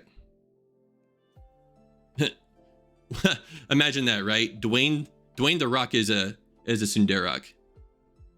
You're gonna put googlies? You're gonna put googlies on me? Huh? You mean my eyes are just gonna go all over the place? I'm not gonna be able to look at one particular thing? My eyes are just everywhere. No, thank you. It's probably a horrible tsundere impersonation, but you know what? I did my best. As I said, to be a professional, you know what? Look, I'm not a professional hoarder of rocks, but to hoard rocks, you must be a professional lurker. You gotta, you gotta know how to watch the rock, and you gotta know how to sneak up on the rock. Almost the same abilities it takes to be a covert operative in the future. It's quite the thing, I tell you. And apart from being a hoarder of rocks and a professional lurker, I talk to Oh shit. Yeah, that's true. I talk too much. Talk way too goddamn much. Sorry guys. If you had plans, well, I'm sorry to say. This is it. This is it. I talk way too goddamn much. Is that a good thing? I have no idea. Yeah, I don't know. It's almost an epiphany. I should have known this. I'm sitting there writing this like, yeah, I mean, I don't know. Maybe it's a joke, maybe it's not. But honestly, like, next point, talk too much. Oh, surprise Pikachu. Oh, shit. I should have known. I knew. I should have, really, honestly. I missed my grandmother's funeral for this stream. Well, I hope you're, oh man. Just in case. I have two things to say. I am thinking of you and your family. I hope your grandmother is resting easy. And I hope you're enjoying yourself at the same time. Oh man. We're very grateful for you. For me, because I talk too much. I don't know. Take a quick poll. Well, I can't really. I don't know how to do polls on Twitch yet. But 1 for yes, 2 for no. Do you enjoy being around someone who talks too much? I do, honestly. For as much talking as I'm doing, I'm gonna be rock hard asleep tonight, especially after how long my heart rate's been up. But I'm also, believe it or not, kind of introverted. 1, yes. I believe 1 is yes, 2 is no. So yes, we got one person who says 1, that they do. 1. Another person that says 1. 1. It's a good sample size. Which means I'm not the only one here. Another 1, yes. I'm not the only one. Okay, so you know what? I'm gonna start running some statistical analysis on this channel. So far, I think we are starting to develop, perhaps not causation, but perhaps a correlation between people who procrastinate and people who love to hear people talk, especially too much. My grandmother loved. Oh god, dang it! Just kind of a complete left field kind of deal there. It's like, yes, there's a correlation between. Oh wait, my grandmother loved rocks. Oh yes. We're going to include that into the study. Yes, perhaps there is a correlation. We'll get them next time. Damn, it's that bad, huh? We'll see. It's funny. It's funny we say that because next time we're talking about Nebraska. Perhaps next time when we talk about Nebraska, it won't be as much of a mission failed. Holy crap. I just noticed something. We'll bring it up later. But yes, again, I keep getting distracted. Correlation. Is there a correlation between procrastinators and liking to listen to somebody who talks too much? I think so. Perhaps there's some kind of, the moon is a rock. I want to go to the moon. Honestly. I think I may have the means to get there too. Maybe I'll take you guys with me. And then we can just all listen to me talk too much up on the moon. That'd be quite wonderful, actually. Imagine, imagine getting that as like a graphic, right? It's like, you know, me with my friends, you know, you guys, We're all on the moon. And I'm just talking, just blah, blah, blah. And it's just like Earth in the background. That'd be cool. Actually, moderators, make note of that. We're gonna pick that subject back up here later on. What slide are I'm so glad I can't see what number slide I'm on. I think we're still like on number 4. We got many more to go. All right. Well, there you have it. So noted. Excellent. Thank you, sir.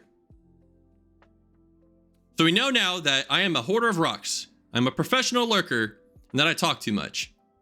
What else is there to know about me, you might ask? Well, my likes. We know that I like rocks. We know very much that I like rocks. I'm making eggplant lasagna right now, but I'm still listening. Excellent. Oh, that sounds really good, actually. Send some to me if you could, Sarah. Yummy lasagna, I agree. Bro, I'm actually hungry. Talking can build an appetite. And I haven't eaten all day because of just how much of a nervous frickin' wreck I am. Eggplant lasagna sounds pretty heavenly. Speaking of likes, lasagna, I guess, is one of them. But what are my other likes besides lasagna and collecting rocks? Well, I'm glad you didn't ask. Music. I love music. I have loved music for as long as I can remember. Music very much drives my everyday, day-to-day. When I'm working, when I'm driving, when I'm working out, I need some milk. Yes, I need some milk with my music and lasagna. Quite the best, quite a good way to spend an evening, spend a dinner, if you will. What about, yes, it's all coming together. What about rock music? Cassidy asks. Get this boy some milk, some milk and some rock music with some lasagna. I'll take it all. Actually, I'm on a pretty big binge right now with rock music. I don't know what came of me. Maybe it's just the kind of work that I do. Maybe it's because collecting rocks will literally do that to a man. You just start getting this weird, just innate desire to just listen to rock music.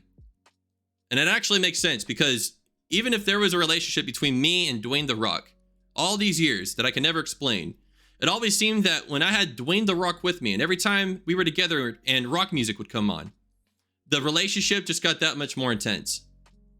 And the times were even greater. So maybe there's, you know, I'm learning so much. Learning so much here today, guys. But yes, music. I mean, I listen to all sorts of different kinds of music. I listen to rock music. I listen to, I guess what you guys would call electronic dance music. Since in my time here, music is really good in this time period. Like the future, okay, it's like here's the thing. We've talked about how Florida is pretty much the dominant state in North America, and that they had sought and obtained the knowledge of Canadian land and brought it down and enlightened their people with this knowledge.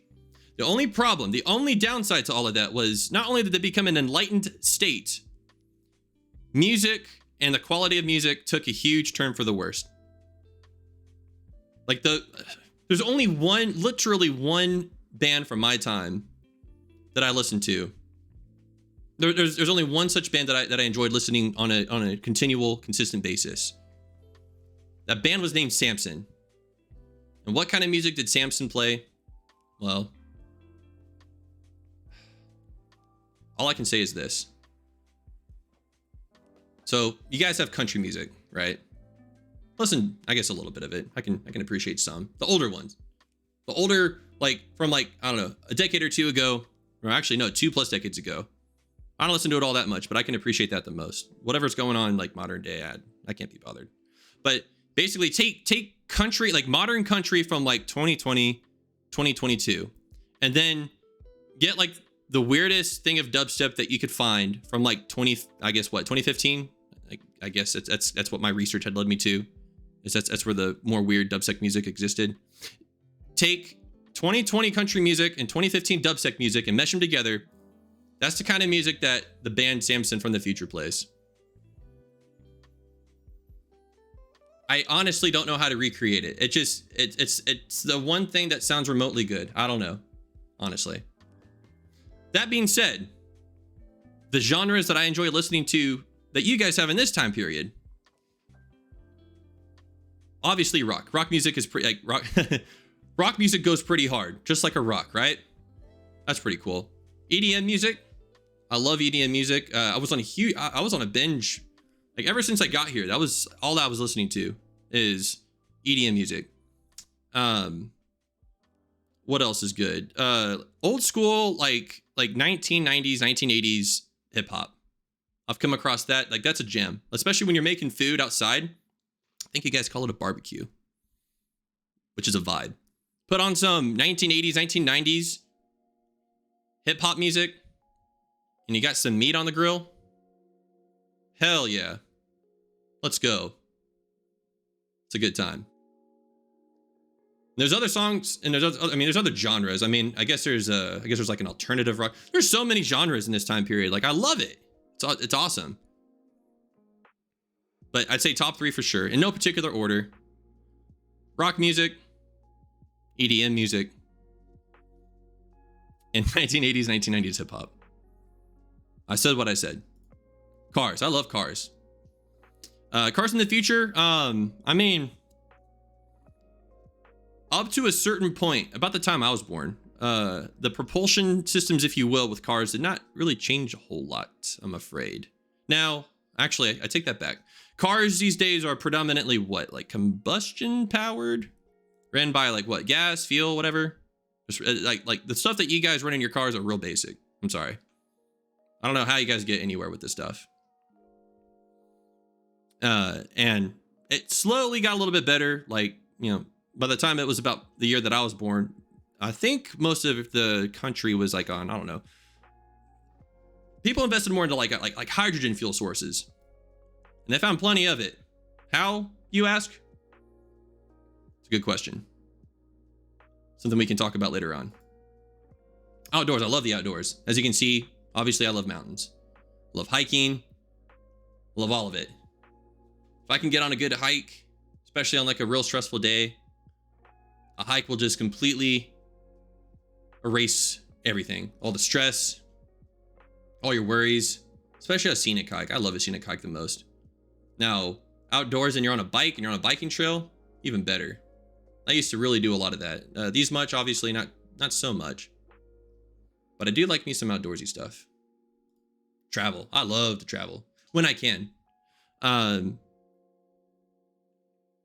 It's so cool being able to get outside of your, especially when you're growing up, right?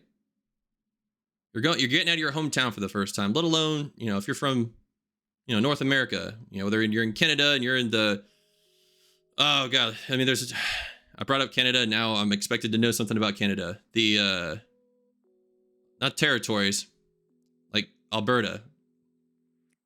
They're not states. I know that for a fact. Provinces.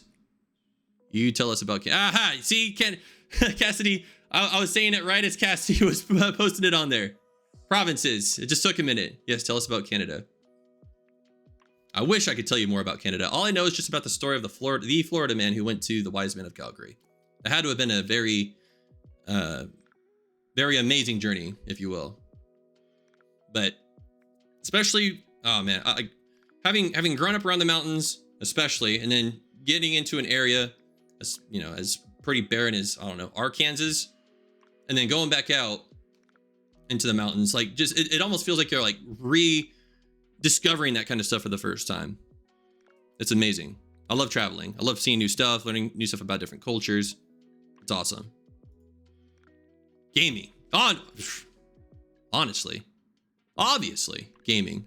For a streamer, then almost feel like if you're a streamer, then you have to love gaming, or at least 99% of the streamers on Twitch. I do love gaming. I grew up with it. It was awesome. We'll go more into my favorite games here in just a little bit. I think that's its own little slide. But I do love me some gaming, man. All sorts of different kind of gaming. Like this, like the gaming in this time period pretty much sets the bar for what you guys are going to expect in the future, especially the VR stuff. VR gaming in this time period, obviously compared to my time period, it's got nothing from my time period, but it's still like, it's on the right track, and it's at the very least still fun. Like visually, Yeah, I can see how people in this time period would really enjoy VR gaming with like a VR headset. I can appreciate it. It's like, I guess if you're from my conversations with people, if you're talking to somebody obviously who is from this time period, who maybe grew up with I don't know, Game Boy Colors, and now they're playing PlayStation 5. There's just something about that Game Boy Color that you can appreciate, you know? Do Canadians still say eh? You guys will be pleased to know that yes, Canadians in the future still say eh. Yeah, as a matter of fact, it's like one of the marquee reasons why anybody, whether it be now or in the future, would ever go to Canada. It's just to hear that friendly eh? Hello, friend. Eh? I'm just kidding. But it is very soothing. It's music to my ears. Art and photography. I love, and I can really appreciate art, and I really love photography. Photography, the methods of photography haven't changed that much between this time period and the future. Not too much to really improve, if you will, but it's just the action and just the process of photography. Like that hasn't changed, and I'm very pleased to see that in this time period. I've tried going on some photography ventures by myself with some other folks from time to time, and I want to say that I've gotten some pretty cool shots. Maybe one day, maybe without, I don't know, revealing too much. Perhaps I can maybe show you guys some pictures. But it's really fun. You know, just like holding Dwayne the Rock puts you in a state of zen. Photography and the action of photography and doing photography really kind of puts you in that same state as well. How many more likes do we have? Aviation. I love aviation. As a matter of fact, so glad for this thing. If I just remove this panel here for a quick moment, you can see to my, would that be my right? It's an airplane. Now, real quick, this is an abandoned hangar that I happened to come across, and it serves as the base of my operations, if you will. Let me guess, all your pictures are of rocks. All right, look, listen here. We don't judge. We don't judge here, okay? This is a judgment-free zone. If I like taking pictures of rocks, you know, it is what it is. I like taking pictures of rocks. It's different kinds of rocks. I promise. It's not just the same, you know, Dwayne the Rock. I promise. I swear. But anyways, airplanes. Airplanes fascinate me. I can't really fly them per se. I actually have somebody who flies this sucker next to here for me. Kind of a work in progress. But I love like the aspect of it. I like the culture, the kind of people who are so involved into it. Airplanes are cool. I agree. Airplanes are really cool. It's really cool whenever you're able to get in a ride on like a smaller airplane, you know, like, you know, in this day and age, you got people who go up in airlines. Now, first time in an airline, that's cool. Especially when you get a window seat and you're just looking out. It's, you know, that perspective, something that you've never been able to see before and seeing it for the first time. It's something that I know I'll never forget. And I don't think anybody's ever going to forget. The one thing that's actually real sad, right, about just riding on airlines is that I've seen people, you know, obviously, you know, it's part of their job, it's part of the career. You know, you're on an airplane for travel, you're, you know, traveling for work, and people are just like chilling out on the plane, right? Airplanes are so 2020 old news. I agree. I really agree. More on that later. But yeah, people are just like, I don't know, like sleeping, and I get it, you know, especially if you're like, you know, traveling on the job, you got to catch sleep whenever you can. But like me, I just be glued. Don't matter if it's this time period or the time period where I'm from. Never get old. Never gets old. I love planes. Very interested in like civilian and like military type airplanes. Current, like, well, if we're talking about relative to this current time period, present day and in the past.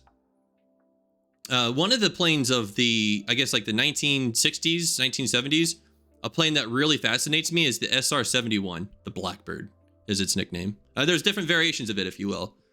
But basically, a military reconnaissance plane that can fly as high as it did and cruise at speeds that it did, able to basically outmaneuver an untold amount of threats, and the fact that it looked cool. Fortunately I can't show it, but I can't show it because I don't have the capability right now, if you will, to show it. I'm a millennial. My boyfriend is. Are you people? What are people from your era called? Oh, like the generational names? Is that what you're asking? Kind of looks like a beetle. The SR-71, yeah, it's like a real flat beetle. I can say that, but a cool beetle. I agree. It looks really cool. If you have the capability and you can do a Google search on an SR-71 Blackbird and you've never seen or heard of it before, it's a cool looking airplane. It just boggles the mind what the people of the 1960s could do, honestly. But yes, I love aviation. A topic, if you will, something that we will go over many times in the future. I think there's one more. Anime! Finally, we talk about the stuff that matters, to me at least. The anime. I really appreciate the art design that is anime. The Japanese animation, if you will. We'll talk more into detail about like favorite animes, but it looks like this current day and age, like anime is pretty much just dominating everything. Anything and everything. Which I'm not complaining about. Now, having talked about likes, what are my dislikes, if you will? My dislikes. Well, I don't have a lot. I'm a man that really tries not to be too picky. A man of many likes, very little dislikes. One of them being reality TV shows. I don't know what it is about reality TV shows, but man, they just really grind my gears. Honestly. It's just, in terms of like entertainment, like television entertainment, I don't know. It just really makes me want to like drink 10 Red Bulls. I don't know what it is. Waking up early. I hate waking up early. Am I the only one? If I haven't put you to sleep yet with all my talking, if you're an early riser, type 1 in the chat. And if you're like me and you're a late riser, someone who does not like waking up early, put 2. I'm curious.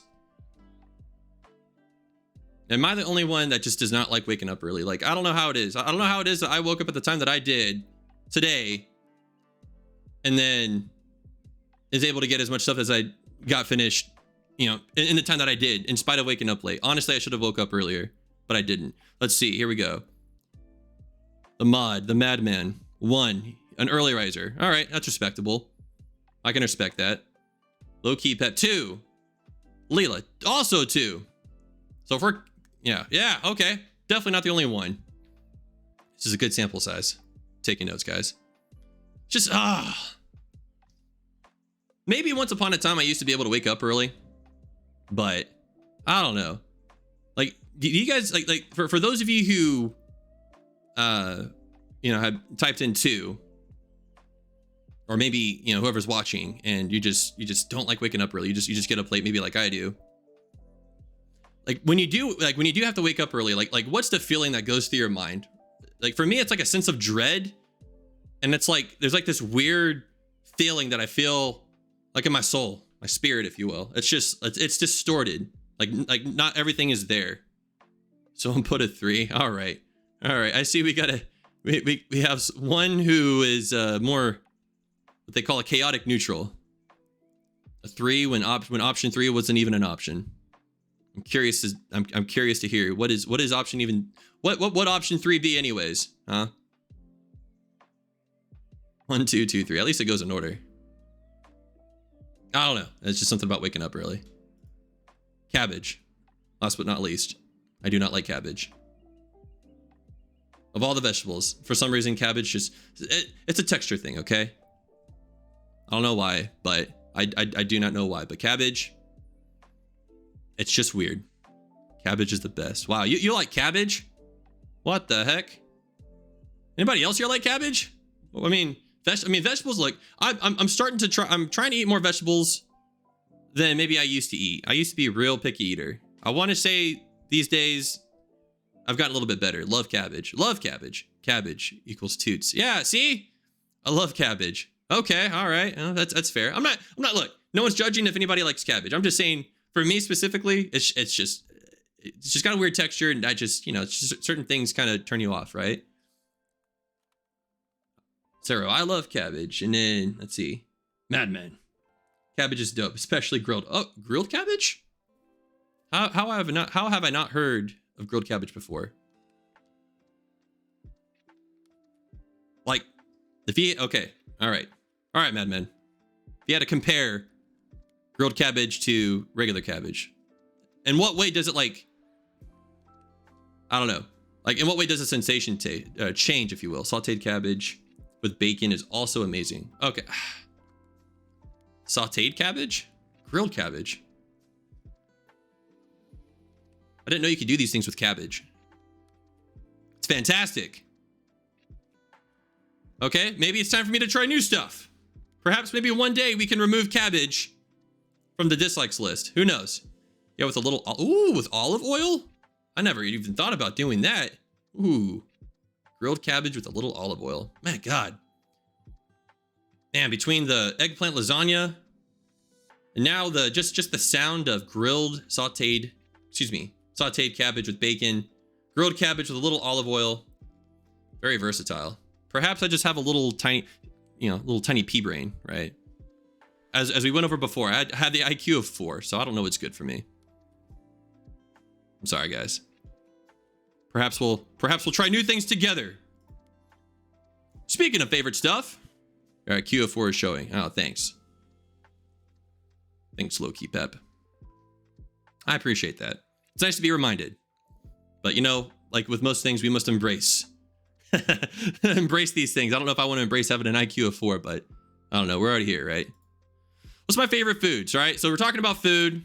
It's a great segue. I wasn't even trying, like, I was so stressed, so just rushing this PowerPoint. And somehow, somewhere my IQ brain of 4, I managed to make a segue like this. This is fantastic.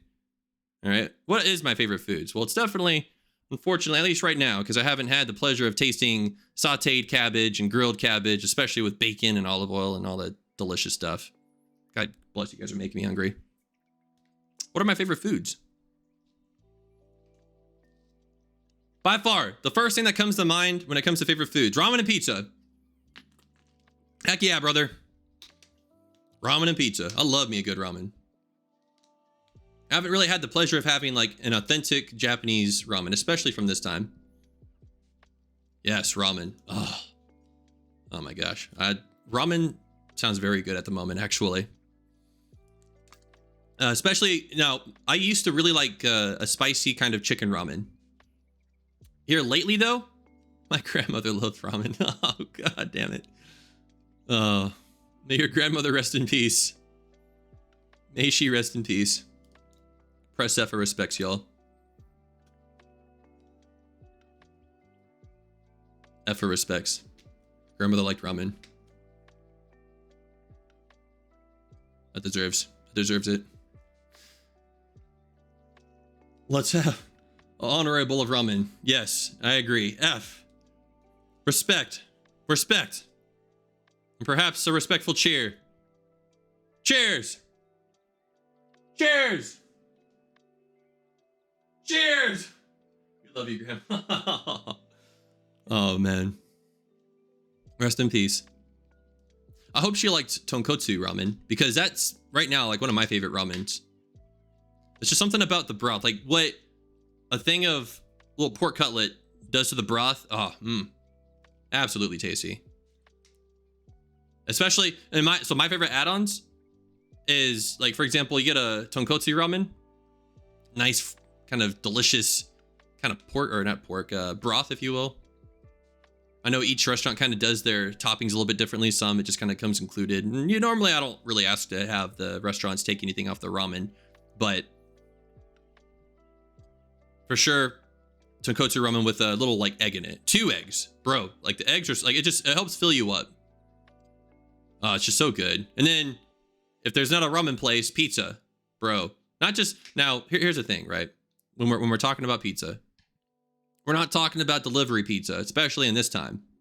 All right. I'm talking about like the artisan, like thin crust, the fresh ingredients and the toppings and the cheese. Like there's this one place I used to go to. It was a local pizza joint, more of like a lunch pizza, if you will. Like you come in and it's like this ovalish kind of shaped thing of pizza. And the ingredients, doing the Italian hand thing, if you can't see. Oh, fantastic. I love me a good pizza. What I won't have on my pizza is a mushroom. Mushrooms don't belong on pizzas. And if you're one of those people who like mushrooms on your pizza, you need to have a word. I really want to get into your mind. The mind of a person who likes mushroom on their pizzas. It's not that I have any disdain for you people. It's that I feel like that's a very fascinating kind of person. And I want to learn more about you. Like we're gathering these statistics. I want to know what makes you want to put a mushroom on your pizza? Do they finally get rid of pineapple on pizza in the future? You know, Florida tried. That was one of the battle cries.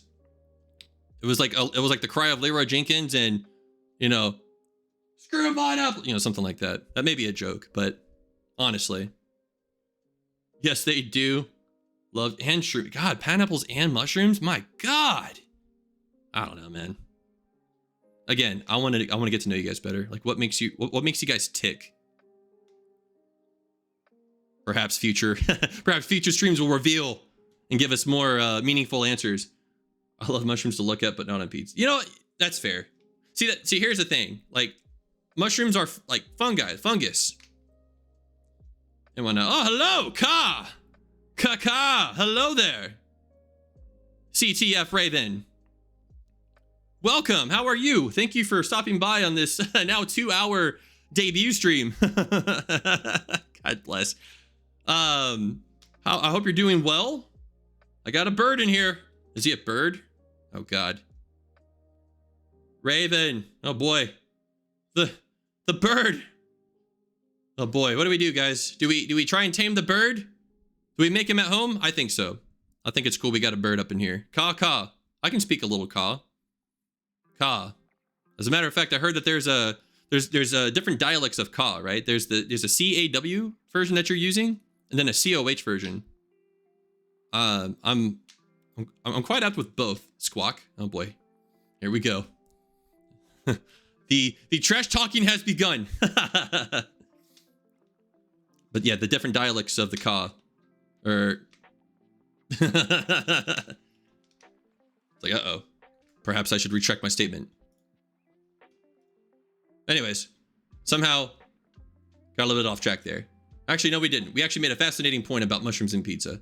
But what would we drink? What would we drink with these kinds of foods? Well, I don't know about what we would drink with pizza, but I'll tell you what my favorite drinks are. And maybe you could drink this with like the right kind of pizza, seeing that we got pizza and where it's from. I like a vanilla latte, an espresso. I think we've already established that espresso's a must for me, at least. I don't have a problem, I promise. I do not have an espresso problems. Moderators, mods, make note of that. Someone's gonna bring that up in the future. Please. I don't have a problem. But yeah, a good espresso, a good vanilla latte can really get a man going. Redacted. Fantastic. Shit.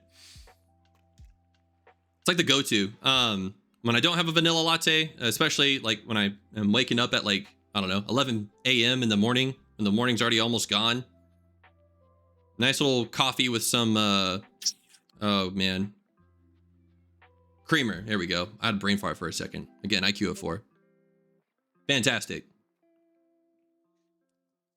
When I can get my hands on a vanilla latte, even better. For sure. Would be my favorite drinks.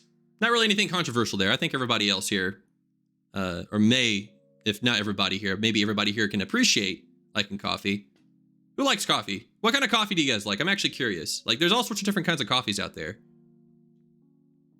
Like, I honestly, like, if whatever kind of coffee it is, if you give it to me, I'm probably going to drink it. So long as it doesn't have, like, 90% sugar. That, I mean, when a coffee's got 90% sugar and, like, only, like, 10 or 5% coffee, is it really a coffee at that point? Survey says All this talk about food is making me hungry as fuck. Yeah, it is. We are nearing the end, I promise. Kind of. We're probably a good bit over the halfway point. I talk too much. I'm sorry. Iced coffee, okay. Nitro cold brew. Haven't really had a good nitro cold brew. I've tried it once. It kicks. It really kicks. Like, I could appreciate a good nitro cold brew. But I'm still looking for a place that serves it pretty good. The cold brew. An iced cappuccino. Iced cappuccinos don't count, but I love them anyways. Sure they do. See, I can appreciate a cappuccino over, like, okay, like, to me, the lesser form of coffee is a frappuccino. Most places, especially like the bigger places who try making frappuccinos, like, that is the 90% sugar, like 5% coffee and 5% whatever else. I don't know, froth. Well, there's actually a lot of froth in there. We may have to revisit the math. Remember, I can't do math.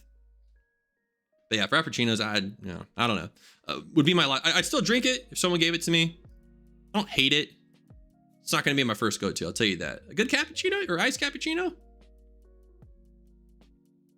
I'd be down. Does Tim Hortons exist in the future? So, it's a fascinating question. So, yeah! Hi, there we go.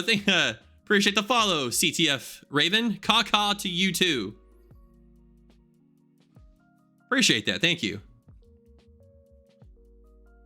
Cassidy asks a good question. Does Tim Hortons exist in the future? So, let me just put it to you this way. As I said before, yes, Ka. You know, I understood that. And then I'm about to expound on what Raven just said. Okay. So what he said was that in the future, or rather from his perspective, I don't think you're from the future, Raven, but what I interpreted from that is Tim Hortons is very much the leading force in what drives the typical, not just Canadians, because obviously it originated from there, but coffee. There it is. That's awesome. Coffee. Yes. That is partially what Raven meant, but I do like that. Coffee. Tim Hortons actually has a very large influence in North America in the future. As a matter of fact, the states of Texas and, oh God, who else did? I mean, really everybody pretty much ganged up against Florida in the future, but mainly Texas. It really irked it to such a point that that's why it caused Florida to, them to revolt against Florida. It was crazy. It's crazy what a brand can turn into and how it can influence an entire region. And needless to say that it was the wisdom and the influence of Tim Hortons that helped drive the Florida men and their Gators to victory. And that's why they are the supremacy state of the future. All thanks to Tim Hortons. So, Cassidy, rest assured that Tim Hortons definitely isn't going anywhere. It's going to change the world, quite literally. And it already has. What are my favorite games? Who can talk about coffee the longest? That's my favorite game. I think you guys are winning. I will give you guys a W on that one. But what are my favorite games? I like all sorts of different kinds of games, honestly. Some I haven't even mentioned on here. But for sure, Genshin Impact. It's probably one of my favorite games right now. I normally try to stay away from gacha games. Genshin Impact is very much a gacha game. I think right now they're on the Sumeru arc. I think right now in my time playing it, if you're familiar with Genshin, I'll try not to give any spoilers, but just finished up with the Inazuma arc, and I'm in the place called the Chasm. How do you pronounce that? Chasm. Here, hold up. This word, chasm. Is it chasm or chasm? Someone help me out here. Is it like chasm, like with a K, or like chasm, like CH? Anyways, I've struggled with this. I almost get an aneurysm. I'm getting one right now, just trying to think about it. I still don't know. It's chasm. Okay, obviously not spelled that way. Is it chasm? Is this true? Why CH? It's the one confusing thing about the English language. I'm not sure other languages do this too, but I don't understand. Why? Okay, I mean, yeah, I mean, even that fits, but cows, what is a cowsm? Fair enough. At least spell it that way, not with a CH. Talk about dislikes. That's something that grinds my gears, is when a word is spelled a particular way, but you pronounce it another way. Honestly, that should be criminal. Should be very criminal. But yeah, all right, chasm. That's a part of that. I guess you got to get through the chasm to get to Sumeru, the current arc. Lasagna's in the oven. Heck yeah! We got the lasagna in the oven, boys. That's going to be our future code word.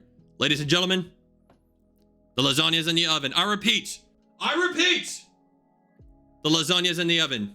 All right, go get them. Everybody, everybody but Sarah. Sarah's going to know what I'm saying. Everybody's going to be like, excuse me, what? What did you say? That just makes me even more hungry. Yeah, fair. But that's the code word. Don't forget it. Something else to take note of. Genshin Impact. What else do I like to play? And, waste my, money on, I guess. GeoGuessr. You got to be careful with it, but GeoGuessr can be real fun. I'm really thinking of doing some, chill streams. Just play a simple game like GeoGuessr. Play a little bit of that. That's real fun. I get real happy. I don't know if you guys have ever played GeoGuessr before. When you're like playing around and you're in an area and you're like, I have no idea where the fuck I am. Well, you're doing that Pulp Fiction meme, right? Where it's like the guy with the long hair. I'm horrible with actor names. I'm sorry. He's just kind of like looking around like, It's got his hand out like, yeah, I don't know. That's me. Or that will be me in some parts. And I just got to make like a best guess. And so like I'm making guesses off of like, I don't know, how a particular tree looks, or like how like a really faded sign that I still can't make any like any educated guesses on. Like, I don't know, like it's faded in just a particular kind of way. John Travolta. Yes, I think so. I want to say it's John Travolta. My pop culture knowledge is quite awful. I do apologize. You guys are probably going to yell at me even more whenever I talk about anime a little bit. It's quite atrocious. I've watched a good handful of anime, but please don't yell at me. We'll save that for last. I'm more prepared to have my feelings hurt by you guys at the very end of this than, in the middle, let alone the beginning. There's a personal favorite. I know it's not like a super popular choice, but I've played for a good bit now. Company of Heroes 2. Whereas Genshin Impact is more of like a gacha JRPG. GeoGuessr's just you're guessing where you're at through a thing of, Street View Google Maps. Company of Heroes 2 is a real-time strategy game, an RTS game. I love it. It's very addicting. Now, I've talked about somebody about this before. If a game's addicting, does it make it good?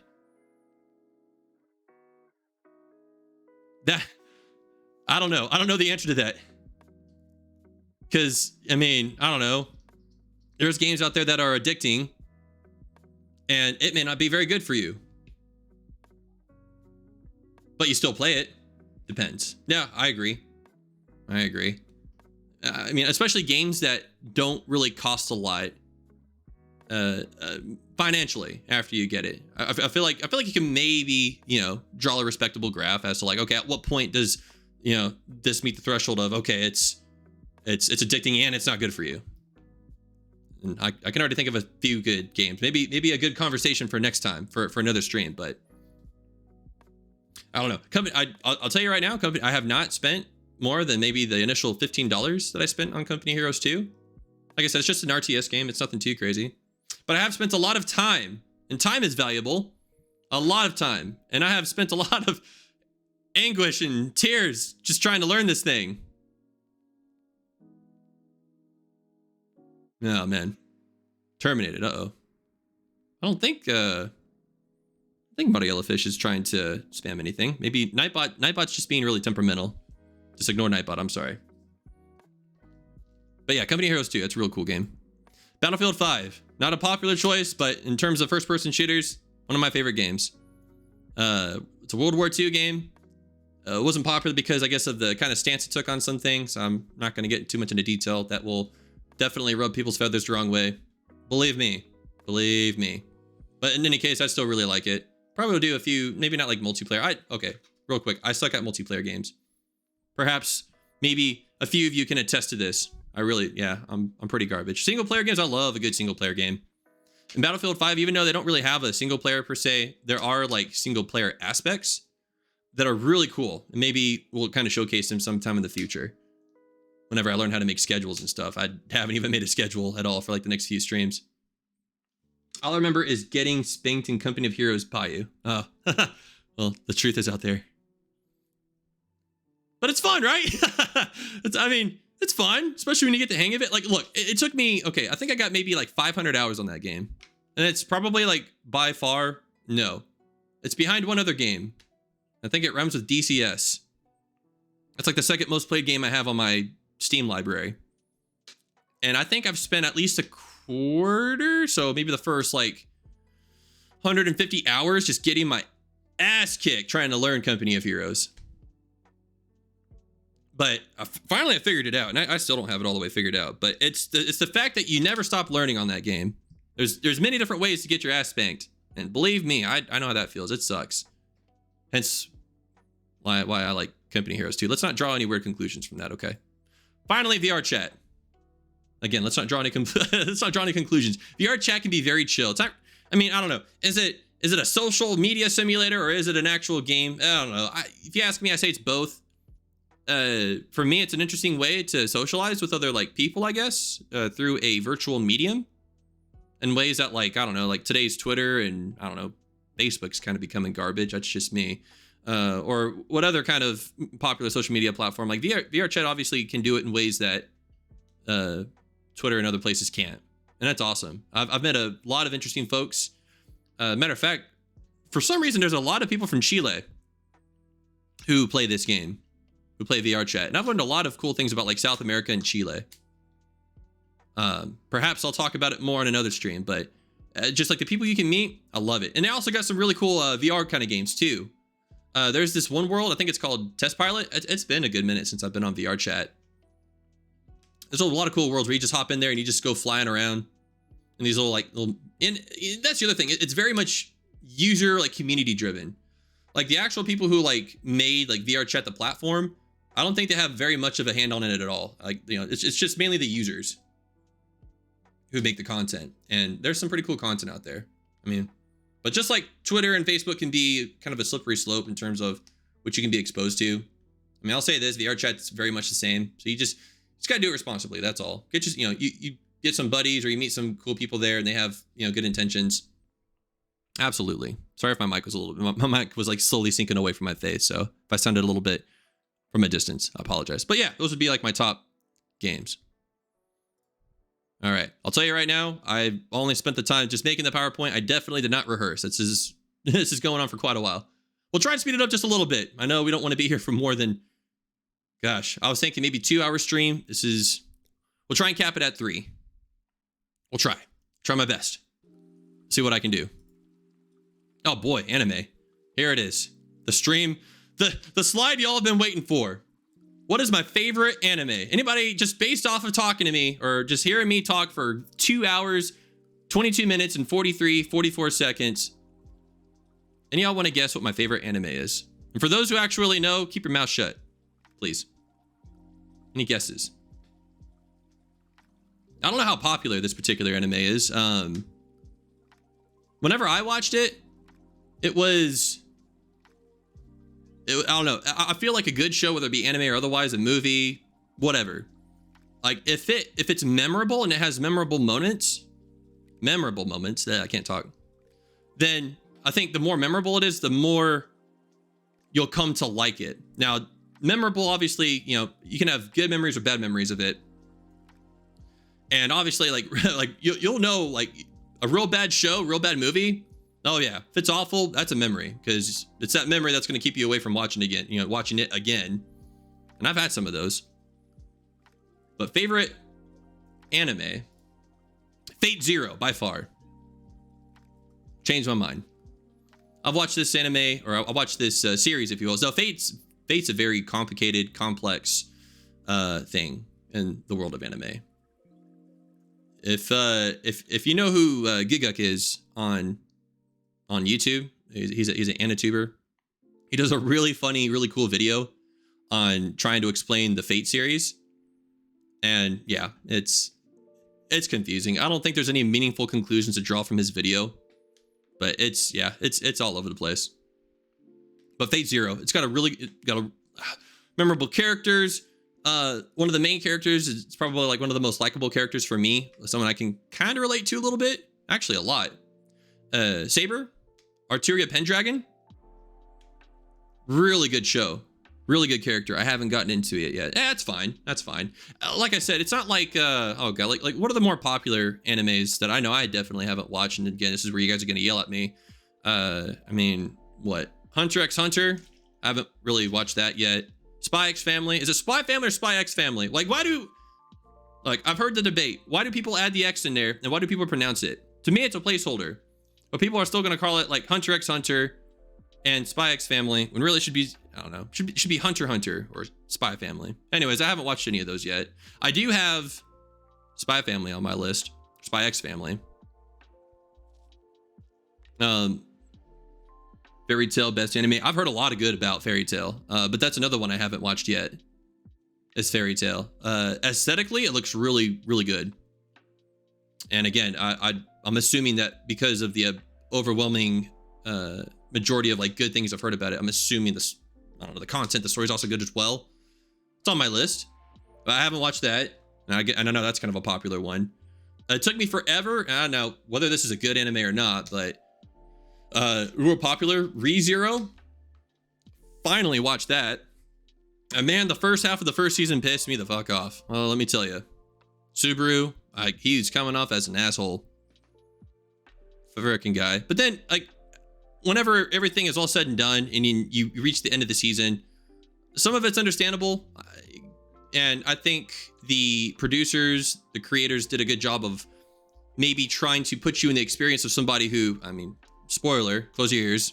I don't know how much of a spoiler it is, but for someone who dies over and over and over again and has to relive those things, and not to mention he retains those memories of when he died and now he's alive but no one else can remember it. I mean, that's traumatic, and it does stuff to this guy, and it makes him do things that makes you cringe, and it's cringe. It's just really scratches my head as like, what is this guy doing? But at the end, it kind of makes sense, and for that memorable moment, it's a good anime just based off of that aspect alone. Attack on Titan God tier. Yeah, I watched the first two seasons. That is a pretty intense anime. It's got some awesome action scenes. I haven't watched, I haven't caught up to it after the second season, I think. Please don't yell at me. But yeah, no, I do agree. From what I watched, excellent anime. Speaking of which, whereas Fate Zero is my favorite, the runner-ups, in no particular order, yeah, Violet Evergarden, very memorable, very, very well illustrated, for sure. It's such a pretty anime. Also a good story. ReZero, we just talked about that. Evangelion, oh man, we'll talk about a weird anime, especially like the older version. The movies do kind of do it justice. The last few movies. I can't remember the names of the movies on top of my head, but yeah, Evangelion is definitely one for the books. Shield Hero, yes! I've had a few conversations with people about Rising of the Shield Hero. I believe the main character's name is Naofumi. Got Raphtalia. Okay. Confession. I collect anime figurines. Okay? Man's gotta have a hobby. I hoard rocks and I collect anime figurines. And Raphtalia is one of them. She's sitting in a case right behind me, watching over me, blessing me with, or rather, hopefully blessing me with a successful stream. One of a few. I don't have a lot. There's some people who like collect the crap out of them. I don't know what it is. When you collect when you buy your first one, there's this weird thing that says buy more. More! Like that. And so I bought a few more. And yeah, Raphtalia is one of them. But yeah, really good show. Again, memorable moments. Like there's stuff that happens to Naofumi that just really pisses you off. Just almost kind of in the opposite way that ReZero pisses you off. Like ReZero pisses you off because of the stuff that the main character does. Because of what he's going through. Rising of the Shield Hero is like a different angle. It's like they're treating Naofumi like shit. Like absolute dog garbage. And it just makes me mad. I have a Miku figure. Let's see. I have a Miku figurine and some JoJo's action figures. Oh, that's cool. So I think Cassidy, you brought it up last time that you do have some JoJo figures. So I take it then that if you have JoJo figures, that you also have, that you have also watched JoJo's Bizarre Adventures. Now that's another show that it's on my list. Heard a lot of cool stuff about it. And I feel like that's an acquired taste, because from face value, JoJo's Bizarre Adventures, it's like, wow, this is a different kind of style of anime. Kind of like how like they just came out with Cyberpunk Edge Runners. I heard that's a hit right now. And again, acquired taste, because it definitely departs from like what's considered the normal like animation style, like illustration of like what we consider anime. I guess there's something to be said that I guess if you stray just far enough from it, and if you do it right, then it's probably going to be a banger. It's not for everyone, but I love it. Well, there's a lot of people that love it, so there's got to be something. Something's got to be said about that, right? Cyberpunk is great. Yeah, that's what I heard. I don't think I've heard a bad thing about Cyberpunk Edge Runners yet. I was watching a video on YouTube about it, and I think through reviewing it, I came to this conclusion that, you know, it was meant to be, I think, like CD Projekt Red? I think is the name of the company that makes Cyberpunk. Obviously, you know, they got people together, they're making this anime. And it was really, I think, supposed to be just like a marketing piece to help kind of spur people back into the game. I don't think, according at least the conclusion that I was drawing from watching this YouTube video, I don't think they were expecting just how much of a hit it was going to be. Like, people love this anime. And it really makes me want to just like take a whole day, because there's only, what, 10 episodes? It's on my list. I got to pick. I posted a tweet not too long ago about like snow piling up on a roof. And like the very corner is just like all the like the shovel pieces of like snow. And it's like, this is all the anime I've watched. It's like that tiny little corner of like this large roof, and everything else just packed with snow. And it's like anime that's on my list of animes to watch. And I'm like, yeah, that's me. That spoke to me so hard. They got Trigger to do it. Oh, Trigger, I think Trigger is the production company, right? Yeah, it just comes to show, if you know who to recruit to make the marquee anime, yeah. Just got to find the right producer, man, right production company, and you're set. I almost feel like the best things are an accident, right? Like I don't even think CD Projekt Red was expecting Edge Runners to be the banger that it is now. It's on my list though. It's on my list. But yeah, there's my crash course on my favorite anime. I'm not looking at what number slide we are, but we are chugging along. And just as chugging along this PowerPoint, you can consider that to be an achievement in itself. I'm sure you guys can agree. You're like, God bless. I agree. We're getting there. Among my achievements, the first one, time traveled without dying. Now, right when I time traveled through time, if you will, from my time period to this one, it was a very unproven concept. They were like, hey, as a matter of fact, the details as to how they mastered it, it's still unknown. They just, you know, it was desperation that really led to me traveling through time. And believe me, you'll know why. But I mean, I'm even shocked just based off of how they were explaining it. I can't even explain it. It's stuff and things that go way beyond me. I already have an IQ of 4 for crying out loud. To try and explain the miracle that is surviving time travel, it is something for the books. Maybe not for these books, but a miracle nonetheless, believe me. Another thing, it's something that I consider an achievement, a great achievement. In the time period that I'm from, I was appointed one of the 8 Ioke. It's pronounced Ioke, not Ioki or Ioke. It's a really weird looking, kind of like chasm. Chasm. That's a very weird word. Ioke, admittedly, is one of them. And what is an Ioke? And so from my time, I'll explain it actually in very dramatic fashion. There were what we call the 8 of 9 Ioke, and they were basically like the best of the best covert operatives. People like myself. I don't know how I got appointed one of the 8 Ioke. It's quite a thing, honestly. Maybe one of these days I can talk more about it. But to be given the honor of being one of the 8 Ioke, one of the best in the world, You wouldn't have guessed because I've been talking about random stuff and collecting rocks this whole time. But to me, it was an honor, and we'll definitely get more into that here in a little bit. A huge achievement for me. Apart from being elected one of the more elite covert operatives, I know how to cook an egg. I'm looking at one of y'all in the chat whenever I first came across him on Twitter. Believe me, it is hard to successfully cook an egg, let alone finding the right balance. An egg cooks so insanely quick, it's tough to know without knowing what you're doing when you're about to burn that son of a gun. It's difficult. And I think I got it down.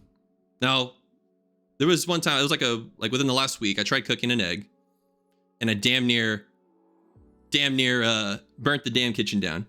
I can't poach eggs. I can cook them. Yeah. No, totally, right? I guess cooking, right? I guess how, like, kind of like how there's different ways to cook a steak. And we're not going to start that argument right now. We'll start that argument later. But there are different ways to cook an egg. I don't even think I can know. I don't even think I know how to poach an egg, to be honest. Zero, that I'll just say this, like the picture that I think I saw you post, it was amazing, and you know, I mean that in every sense of the word. It was awesome. Do you know how to boil water? No. I'm sorry. I'm afraid I don't. Maybe one day I'll learn. Perhaps I can put it on this list of achievements to share with the world. Boiling water. Yep. Need to knock that off my list one of these days. Here's another achievement. Reading more than 2 books all the way through. Now, here's the thing. I can barely read as it is. I'm not the sharpest tool in the shed, I think, as some people will say in this time period. Reading through a book all the way. Like, it has to be almost like some kind of like literary piece of work. Like, it's got to grab my attention. Otherwise, like the average book, and I don't know how we can define an average book, but yeah, oof, man, I have a tough time trying to keep my attention. Do you guys, okay, maybe now, there's some people that I know that can read a book like it's nothing. Like drinking a bottle of water. They can read a book that easily. Like a thick, very wordy looking kind of book. How many of y'all can read, like, have like ease, like reading books of any kind? 1 for easy, 2, like, you're like me, you struggle a little bit, and that's fine. It's a judgment-free zone. I'm just curious. Like, I genuinely think that I'm like one of the only ones that just struggle reading books.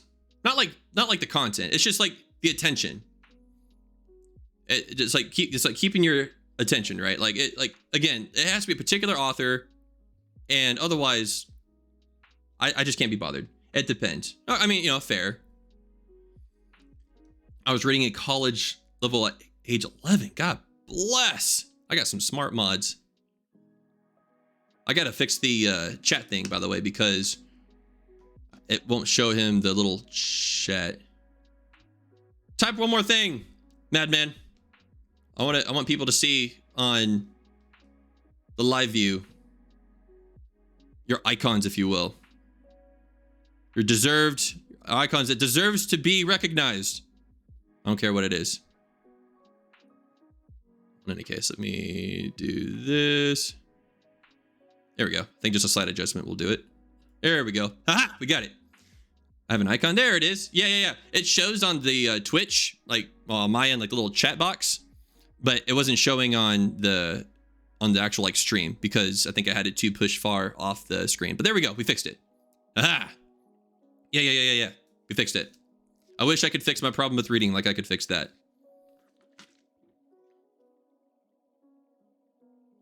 But yeah, books. I read 2 books all the way through. I'm pretty happy with that. All right. And now that brings us to this bad boy. The origins and the lore.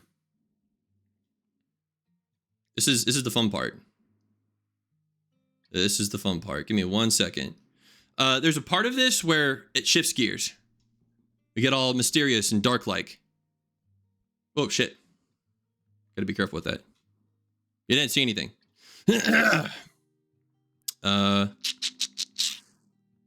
Actually, let's do this. Gonna hide that. We're gonna bring this up. I can't bring that up because. Oh, okay, I see. So that's kind of confusing. OBS stuff. What can I say? Immersion rune. I know. I have done goofed you guys for the last freaking time. For the last time. I promise it will be the last and only time. But this part's gonna help explain a lot of this weird like EOK and like spy stuff from the future. And from what I found of all other, I guess, fellow these weird, not weird, but weird circumstances surrounding particular VTubers. I feel like I'm not the only one with these weird circumstances. It seems that I'm not the only one who claims to be from the future. And I wonder if it's the same future as mine, or if it's the same, or rather different, maybe like a different time period. Maybe it's just a complete like alternate part of the future. That's why there was a conversation before they sent me to this time period. There was a conversation as to how will this affect the fabric of society? Like, will this change any kind of like predetermined outcome? Is that even such a thing? Or will me coming back create a split reality? Because I feel like it's just not a natural thing to have someone from the future come to their particular time. It really boggles the mind when you think about these things and the consequences. At least it does me. It's fascinating. But we're going to talk about it. At least my particular deal. All right. And to do that, we're going to do this. I think this is appropriate to shift gears. There we go. Behold the drama.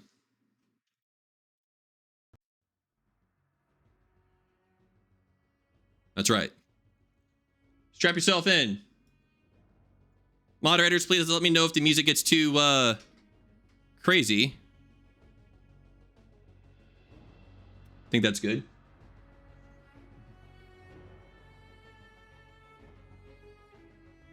Oh boy. All right. How did this thing of boba tea appear right beside me? I have no idea.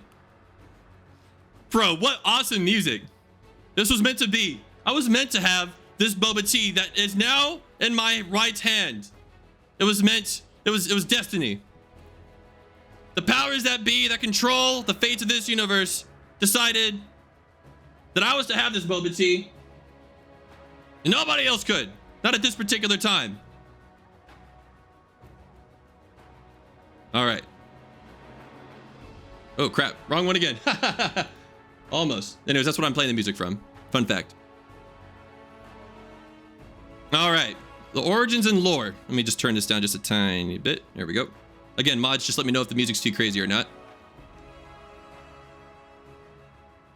Now, we talked a lot about me. We talked a hell of a lot about me. Probably too much. But one thing that we know after this whole thing, I'm from the future. And there might still be some people who doubt, like, are you really? It's tough to explain. And I hope, maybe you may not have to accept this truth, or to me it's a truth. To you, maybe not so much, but perhaps you can understand. As I'm from the future, though, the future has a governmental system, an international governmental system that's quite different from the current existing systems that you guys have today. For example, in terms of military alliances, I think there's one, it's called NATO. Can't remember the acronym or what the acronym stands for on top of my head, but I do know that it's a military alliance, a military organization. The one that the organization that I come from is also an alliance across multiple different nations who unite not just militaristically, but they also unite scientifically in the endeavor of scientific research and to collaborate on all economic issues. And this organization was founded under the document that everybody came together to create. And it's called the Treaty of Paris. And in my time, the Treaty of Paris is the law of the world, just about. There's actually two opposing things from my time period that constantly fight each other for supremacy. And the Treaty of Paris is one of those two tidal forces. How the majority of the nations and civilizations of the world were able to come together under the Treaty of Paris, it's quite, to me, it boggles my mind even to this day, especially after, like, the longer I spend time amongst you folks, the more I really appreciate this achievement that the nations of the future, if you will, from my time period, it boggles me how they were able to come up to this. It's tragic, unfortunately. But nonetheless, the majority of the nations from my time period got together and signed the Treaty of Paris. Do you like your drink? Okay, hold up. Time out. Time out.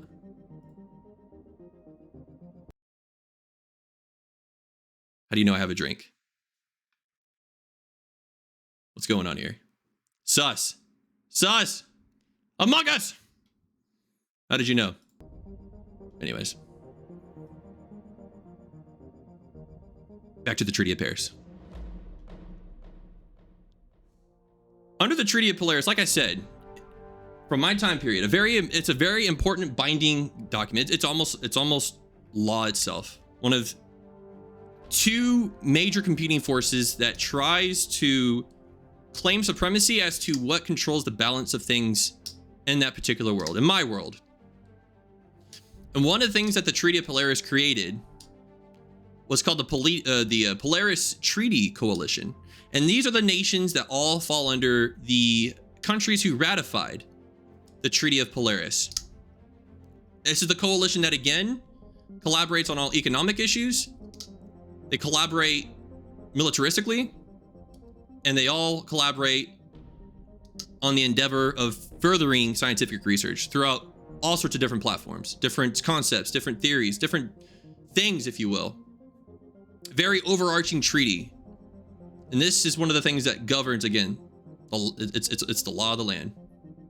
This is mainly, for sure, North America of the future.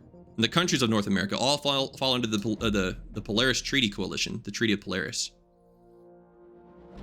As I said, a multifaceted alliance, and it unites us all to where we collaborate in militaristic, economic, and scientific matters.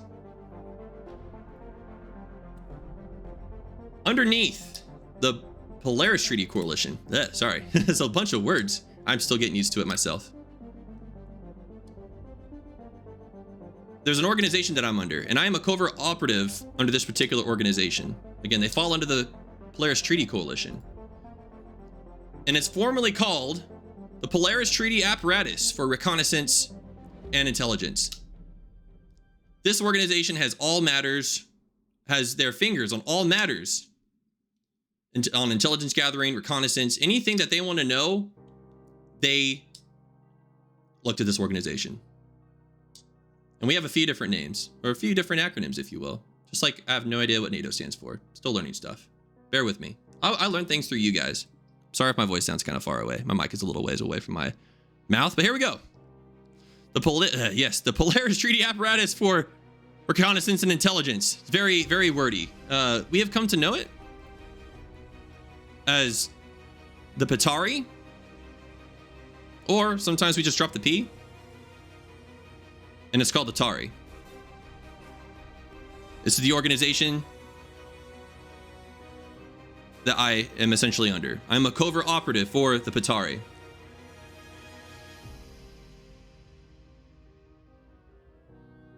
Now, as I mentioned before, there is something called the 8 of 7 EOK. And as I mentioned, I was appointed to be one of the EOK. Now, 8 of 7, that's kind of a weird deal. What is the 8 of 7? Well, first off, what is an EOK? They're highly trained operatives. These are guys that are just more than just mere operatives, just mere agents of the Patari. again, these guys are the go-to. They're your head hitters. They're the first in to a very dynamic, a very volatile situation. And there's one assigned to each continent. So, believe, if my geography has not failed me, there are 7 continents. And if there's an 8th one, it's probably Atlantis. And Florida's probably on it right now as we speak. So if there's 8 total Ioke, there's only 7 that really matter. And there's one assigned to each continent.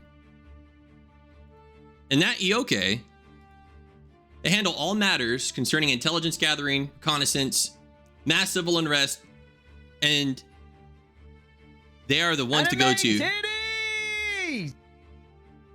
Yes, they also seek out the anime titties. I'm not gonna go any not gonna go any more in that. More into detail rather. Perhaps later. But we are the go-to guys. We are the ones that are essentially responsible for overseeing essentially the overall peacefulness of that continent. We are the ones to make sure that that continent hums, and it hums peacefully. Now, obviously, as I said before, the Treaty of Polaris is one of 2 competing forces that tries to dictate the balance of how things are ran in the world. And there is another one. And there are some continents that we are responsible for that are going to be naturally more unstable because there's a country in that continent that doesn't fall under the Treaty of Polaris or are not part of the Polaris Treaty Coalition. And so those guys got their work cut out for them. But still, they're appointed because they're the best of the best. And Patari knows that they can rely on these Ioke to make sure that things are taken care of. They're the go-to. Like when all else goes wrong, again, they are... Sorry, I was just told something. They are there for diplomatic emergencies. So if members of a particular government can't get to that particular situation in time to try and handle a resolution diplomatically, the Ioke are going to step in. And then there's me. So I am the 8th of the 7. So really, I'm just kind of a backup. I don't have a particular continent assigned to me. I essentially roam. And I'm roaming in areas that might look to be the most unstable. And if something happens, and especially if a particular Ioke in that continent gets overran, or he becomes very overwhelmed with a particular situation, it's my job to go in and assist him in any way possible. He's the one in charge. I fall under him, and we work together to resolve the matter, whatever it is. And if something happens to that Ioke to where he can no longer fulfill his roles as an Ioke for that continent, then it's up to me to step into that shoe, to step into that role, and make sure things in that continent are as stabilized as possible until the Patari can appoint a proper Ioke for that continent. There's always a chance that I could be appointed an official continental Ioke, one of the 7. I don't expect it. I'm surprised they even gave me this role to begin with. But nonetheless, I am one of the Ioke, and that's my responsibility. The backup, yes. The backup, if you will. Now, to help make better sense of why the Treaty of Polaris even came into existence, we have to understand the situation, the events that led up to the Treaty of Polaris's creation. This is like Game of Thrones level lore. Certainly something, I'll say that. I have an interesting time trying to make sense of it all myself. But here are the things that happened, that came to be, that led to the Treaty of Polaris's creation, that led to the creation of the Polaris Treaty Coalition, and why I'm here today. Ooh, fitting music. So, in the for you guys, the far, far future, to me, it's the far, far past. We look at the year 2129. Prepare yourselves, there's words, there's a lot of them. A worldwide terrorist organization known as Gyges conducts an international terrorist attack that simultaneously strikes several cities across the globe. The attacks caused widespread disruptions, destruction, panic, and deaths on a large scale. I don't know why I put it in there. The attacks last only for a few months, or a few moments, if you will, but it achieves global panic in both the general population and the world governments. Yeah, you can start to tell that it took me 2 hours to put this thing together. But in any case, this is a very chaotic, very critical moment, right? The organization Gyges is an organization that I was responsible basically keeping tabs on up until it was time for me to travel back in time to this time period. And Gyges, the only thing that we really knew about Gyges is that they've been around for a very long time.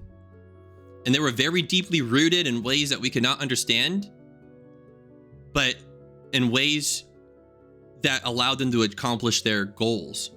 And unfortunately, we weren't able to stop this one. This one was awful. And when I say widespread disruption, disruption, panic, it was multiple cities, multiple large cities across the globe. Aliens.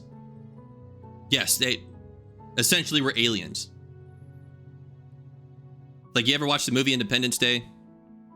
The one in like 1999 or whatever with Will Smith? It's like that.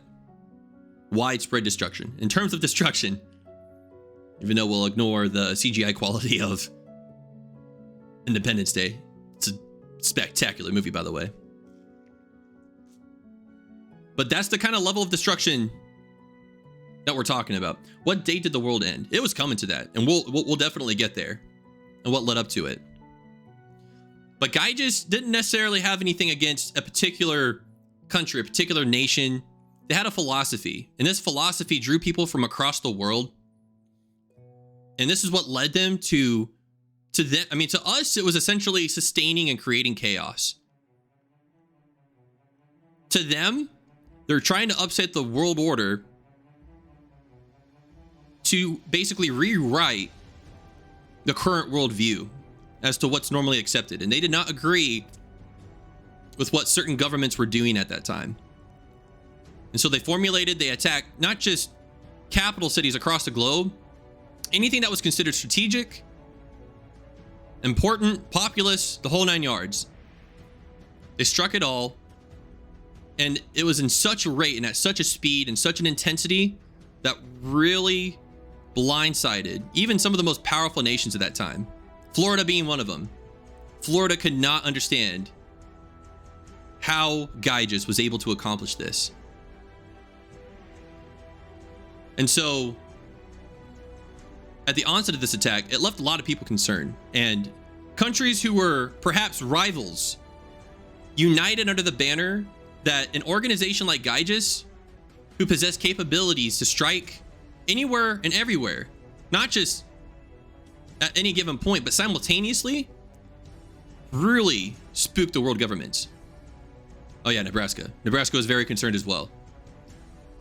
No one was more concerned than Nebraska and the Nebraskans and their Cornhuskers. I'm glad you guys are paying attention. So what happened?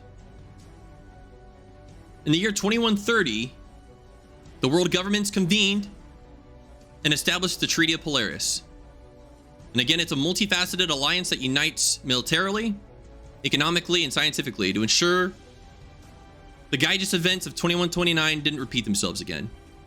They were that committed. They came together, multiple countries, different cultures, different ideologies, and they created, established, and ratified the Treaty of Polaris to make sure that Gyges had the least opportunity to inflict damage on the scale that they did, to make sure that they don't do it ever again. And henceforth is how Patari got created, to ensure that they had the intelligence gathering apparatus necessary to try and track down these guys, to get info on them in ways that they couldn't before, that led to the 2129 disasters. What are the winning lottery numbers? It's a good question. Decepticons. It was the Decepticons. Almost. Yes, that's right. Gyges was led by the Decepticons. And they came here and they ruled the world. Now, in the year 2132, after the inception of the Polaris Treaty Coalition, the nations under the Polaris Treaty Coalition, they come together and they begin what's called the Redshift Project in secret. What is the Redshift Project, you may ask? This is the time travel research project. This is the project that allowed for the creation of time travel, that allowed me to come to your guys' time period today and speak to you guys. The miracle that was thought to have never happened. This is what they embarked on. And again, it was called the Redshift Project. Now, a very important year in this timeline is the year 2145. Enzo is born. I am born. Thus helping set off the events that have led you to my Twitch channel today.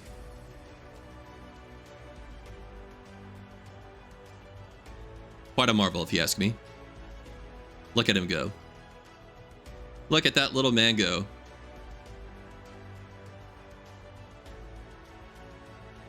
Come and speak to you today was giving me Dare program flashbacks. Dare program. Oh God. Yeah, we don't talk about the Dare program. You get those guys out of here right now. So that now leads us, crack is whack. Yeah, I agree. That's what Dare tried telling us.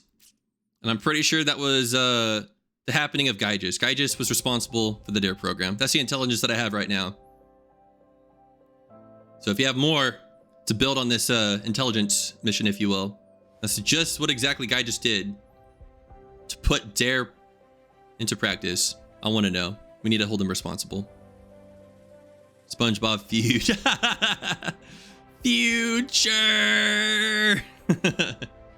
Basically. The year 2163. The science branch, The science branch of the Polaris Treaty Coalition detects an anomaly over the Antarctica. Yes, we're going to call it the Antarctica. Like Canada should be addressed the Canada or the Canadia. I'm just kidding. They detect an anomaly over Antarctica via satellite.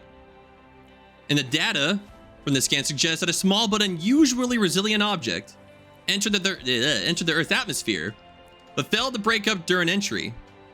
The data also tracked the trajectory of the object and suggests that the object came from outside the solar system. Sometimes I say Canada by accident. I'm glad it's not just non-Canadians that struggle with it, but it's Canadians themselves. Basically. But in any case, this really attracted the attention of scientists. Like I said, not only was it unusually resilient, but they measured the trajectory and determined it was not just obviously otherworldly, but outside the solar system itself, which even by then, space exploration has not gotten all that far. Still kind of limited to the same methods of propulsion in space as we are today, where it takes, 4 months to launch a rocket, to launch some kind of unmanned mission from the Earth to Mars, assuming that the planets are close enough. And all the astrophysical stuff are all aligned, stuff that is way beyond my head because I have an IQ of 4. They determined this, and this really got scientists' attention under the Polaris Treaty Coalition. And so with that, it greatly intrigues scientists, and it leads the science branch to create the Enceladus Initiative, thus assigning it the research mission to study the impact site of the mysterious object. See what they can learn. See if there is anything to be learned. As I said, the Polaris Treaty Coalition has 3 main focuses in collaboration: the military, the science community and research, and the economy. Collaboration across the different nations that all ratified the Treaty of Polaris. had the science branch. There really wasn't no particular name, kind of like how there's pretty much like the intelligence division. Again, the Patari, which is what I'm under. Science didn't really have that, but they create the Enceladus Initiative, and it would be their mission to investigate the crash site, to see what could be learned from it, if anything at all. And now the year is 2165. The Enceladus Initiative officially begins its research mission in Antarctica. Enzo, is that your pet rock in your pocket? Or are you... Never mind. Oh. Look. Don't ask questions you're not prepared to hear the answer to. That's all I gotta say. Okay. That's all I'm gonna say. And no. Okay, Dwayne the Rock is chilling out on my desktop. Alright? But yeah, the year 2165. Oh yeah, I kind of read that pretty early. They begin the research mission into Antarctica. See what they could find. This is where things kind of go sideways. This is a catalyst, if you will, that sets the motions into the events that led me to come here, to your guys' time period. In the year 2166, the Enceladus Initiative, they discover an alien artifact at the impact site. Scientists are They're bewildered by its otherworldly elemental properties, and it's given it a code name. Something that's pretty important to remember from here on out. They called it Ember. And you'll know why here in just a bit. Ember is a very elusive name. And that's because with an Ember, the Ember can either be harmless, or if given the right circumstances and factors, you put an Ember close to something, not only will it spark a fire, the fire may get out of control. And this is what the scientists knew they were getting into. And so then they called it Ember. The same year, 2166, Gyges learns of the Enceladus Initiative's discovery of Ember, and they infiltrate the organization to learn more of it. Because, again, Gyges' goal is to try and have the upper hand in all world matters as much as possible. Gyges is actually the second force that is competing for the balance of world order. The Treaty of Polaris is one force, and Gyges is the other force. And just as we understood the gravity of the discovery of Ember, when they caught word of it, they too wanted to learn more about it. And so they tried infiltrating it. And a short time later, Gyges is successful in turning the initiative against the Polaris Treaty Coalition, and they begin research on the Ember. The thing that really frustrates me, as somebody who's under not just Patari, but someone who's a part of the Polaris Treaty Coalition, is the fact that we didn't see this. And just how many people knew how hijacked the Enceladus Initiative was, I don't know. I don't know how many people were into it, but there are some people who dropped the ball big time. And that would eventually haunt us, as you'll see here in just a little bit. Now the year's 2170. This is a very chaotic year, if you will. Very chaotic decade, a very beginning. Kind of like how 2020 is to you guys. 2070 is that for me. And the Enceladus Initiative, now under Gyges, discovers the full potential of Ember.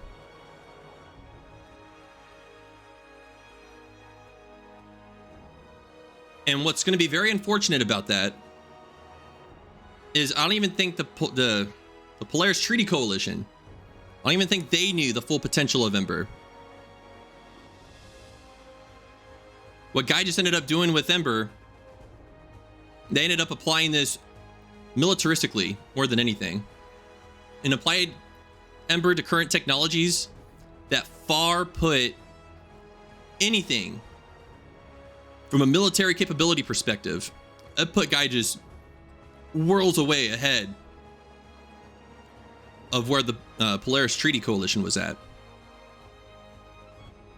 And this was going to prove very chaotic, very devastating in the years to come. which now leads us to the year 2171. And Project Redshift secretly concludes their research and discovers time travel. Thank God, unbeknownst to Gyges, or at least so we know. As far as I'm concerned, as far as me and the other 70 yokai know, we were able to achieve this in secret. We didn't know exactly what we were going to use the time travel for. But nonetheless, we were able to achieve it. And we, again, knew very little about it, of how they're even able to achieve it. We just knew that it came to existence and that they discovered it. And now the year is 2172. See what this next song is. Maybe it'll be worth it. Or was that it? Nope. Hold up. We're going to try and establish. We're going to try and go for effect here. Here we go. Basically. The year is 2172, and Gyges begins a massive intercontinental assault against the Polaris Treaty Coalition nations. A massive assault. And just as the events of, or the Gyges events that led to the creation of the Treaty of Polaris, this one far exceeded the amount of devastation tenfold plus, exponentially, if you will. Whereas the events, the Gyges events from then, whereas that was more of a brief moment in which multiple areas across the world were destroyed, well, not really destroyed, but just devastated and affected in such a horrible way. Now that Gyges unlocked the full potential of Ember, they now had the capability to raise an army and unleash chaos on an unfathomable scale. Multiple nations are instantly destroyed. And at the onset of the attacks, the Polaris Treaty Coalition is essentially wiped out. Well, not completely, but it pushed us to desperation. Entire countries wiped off the map because of what was discovered through Ember. Nani? I know. And so, in that same year, members of the such a wordy thing. Members of the Polaris Treaty Coalition were pushed to desperation. We didn't know if the treaty was going to survive. It seemed that of the two forces, the Treaty of Polaris and Gyges, having competed with each other since the existence of the Treaty of Polaris, it seemed now that the Treaty of Polaris was going to be all but a distant memory. As we watched entire cities, our homes, be destroyed. They looked onto North America, and they had Florida in their sights, and completely annihilated Florida. Completely annihilated with just one blow, with one fell swoop, annihilated all of the eastern seaboard. Canada was hardly spared and suffered the same fate. And we watched this in anguish. I don't know what the next song is. I hope it's something good. But in any case, it really did push those surviving members of the Polaris Treaty Coalition to come up with something. It was a Hail Mary, if you will, because more than anything we did not want the world to be ruled under the banner of Gyges. This is definitely not what I had in mind, but we're going to roll with it. And so, in the year 2172, Enzo travels back in time. I travel back in time to the year 2020. I know, the maple syrup. Did the wise man of Calgary survive? I don't know. But he was a beacon of hope to not just Canadians, but Floridians everywhere. The devastation that Eastern Canada and the Eastern Seaboard of the United States experienced, again, is beyond what could be fathomed. Imagine the devastation that a conventional nuclear attack could have based off of what you may or may not have seen on YouTube videos. But instantaneous. And that the forces of Gyges could move without warning. I'm going to need the spark notes on this. It's called the VOD. Timestamp 3 hours and what, 10 minutes? 3 hours, 14 minutes. That was the devastation that we unfortunately had to endure and had to experience. And so the Patari and the leading, whatever was left of the Polaris Treaty Coalition, got together and decided they knew what they were going to use the time travel for. What was discovered by the Redshift Project. The Redshift Project was going to send a surviving member of the EOK back in time with the intent to track down whatever had existed of Gyges at this time. Back when it was believed that this was not just the conception of Gyges, but this was probably the most vulnerable. And if anything could be done, it was through a surgical maneuver, if you will, through time.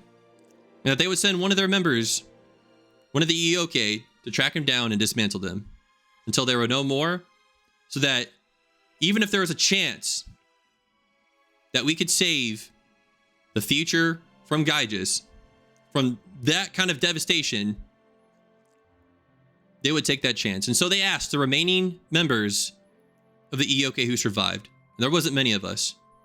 It was me, the African continent EOK, and the Australian continent EOK. Really, those are the two continents that were spared the most. And they got those two continental EOK together with me, the backup EOK. And the members of Patari came up to us and asked, there's no other way. We have to send one of you through this machine that was conceived and created by the Redshift Project. Which one of you will go? Which one of you will volunteer and possibly risk your life, is willing to wipe yourself from existence without any guarantee that it's going to work? Which one of you will step forward and take on this mission, or even just the slightest chance that the world of our time will be spared?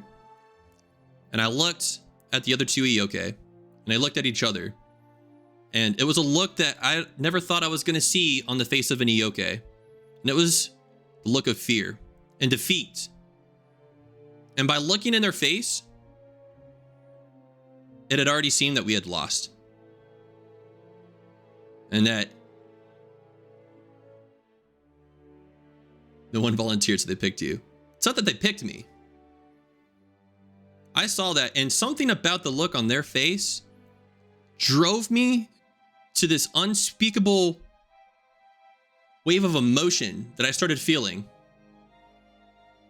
And so I stepped forward and I said, I will go. Honestly, the leading members of the Patari were shocked. And they said, are you sure? You realize what's at stake. You realize there's not even a guarantee, hardly a good chance at all, that us sending you through the Redshift machine is ever going to work. And I said, I don't care. If it means that we have the slightest chance of preventing this from happening, even if it means that the world that we know may no longer exist just by my meddling in the past. It was at this moment that he knew. He fucked up. Yeah, honestly. Because here I am now. And so with that, they gave me the official nod. They gave me the green light. They hooked up this device, these cables on me, as you see right now. These are a bunch of cables with fluid that basically runs through my body. They're called cardio-electro. It's called cardio-electro fluid, I'm sorry. Because it was believed, are you stuck in the past? There's a good chance. There's a good chance that I cannot go back. But this fluid, this cardio-electro fluid, was meant to sustain me while I traveled through time, because the only thing that they could tell me was that the effect sustained on a body, though theoretical, because I never tested this on a person before, so I'm the first live subject that anybody has ever put through time travel, through any such project. And probably the first living, unless there's just some other alternate timeline out there that says otherwise. But in any case, they believe that these cables would help me sustain myself as I went through time. And it was a weird experience. I remember stepping into the machine, I sat down in a chair, and it was a chamber, if you will. You turn it on, there's a bunch of very colorful lights. And then next thing you know, I passed out. And I ended up in some random field in Canada. Thus beginning my long trek around North America of this time, of the year 2020. It's actually quite quiet. But then I didn't realize that you guys were going through a pandemic that essentially kept everybody inside. And it was very unpredictable in terms of what you guys call the coronavirus, what it was capable of doing. And so people took precautions and they stood inside, but I didn't know that. And I was alone trying to figure out, what do I do now? It sent me back in time, but for what? If I can't even find anybody, if I can't even find my way, will this all be worth it? It was scary, honestly. And so I had to find my way. Monkeypox? I don't know about monkeypox yet, honestly. But definitely 2020 is the year that I arrived here.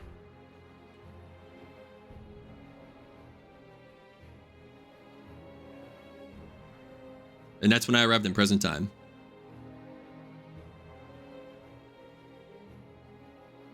Quite daunting. And so for 2 years, I essentially had to live in the shadows. When I finally discovered Twitter, and I began tweeting and meeting wonderful people such as Leela and Sarah, and everybody else. It was like nothing else. Finally interacting with people. Do you wear a mask, or are you anti-mask? You know, honestly, I didn't really understand the importance of a mask until I finally made contact with civilization. It was 6 months. 6 months on foot, just walking around.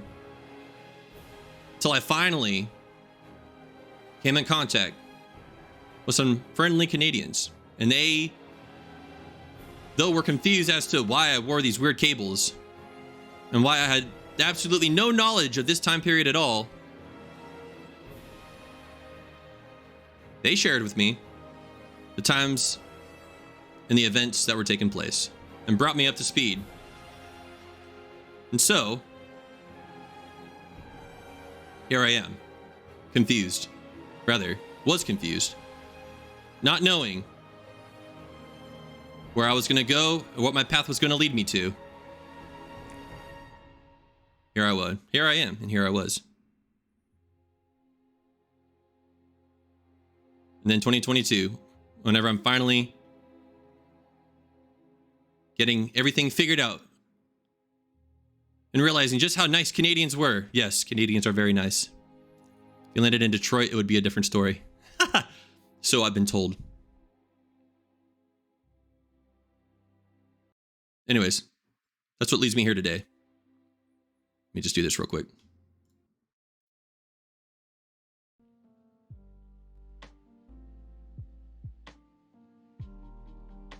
Oop, wrong one. Pay no attention to the distortions of the fabric of reality. No, God damn it, still didn't do it right. Here we go. Yep. So that is my story. That is my story. And it took me 3 hours and 23 minutes to share that with you guys. And I feel a lot better right now, having finally shared this all with you. And I really do appreciate you guys taking the time to allow me to entertain you, if you will, and to share my story about the Florida man and the gator that he rode on and his trip to the Wise Man of Calgary. After the stream, open your Twitter DMs. Aw. Aw, will do. You bet, Cassidy. Thank you, thank you. Oh, yeah, you're too kind, you're too kind. Yes, thank you. Arigato. Arigato. Hontou ni arigatou gozaimasu. Oh, you guys are too kind. Thank you, thank you, thank you. Oh, finally got that off my chest. Oh, you guys don't know how relieved I am to finally share my story with everybody here. Honestly, like, before the stream, if we're just talking about heart rate, I was so nervous. 120, 130 was my heart rate then. Well, it was 61 7 minutes ago. For some reason, it's back at 100. But anyways, yes, it feels good to finally get this off my chest. And as we're wrapping up here, having explained and shared with you my story that has led me to decide to start streaming with you guys to not just help get the stuff off my chest. What's my heart rate now? It's 119. I don't know why. Honestly, it could be because these bright lights shining in my face. Oh God, I mean, I'm cooking right now, but we're nearing the end.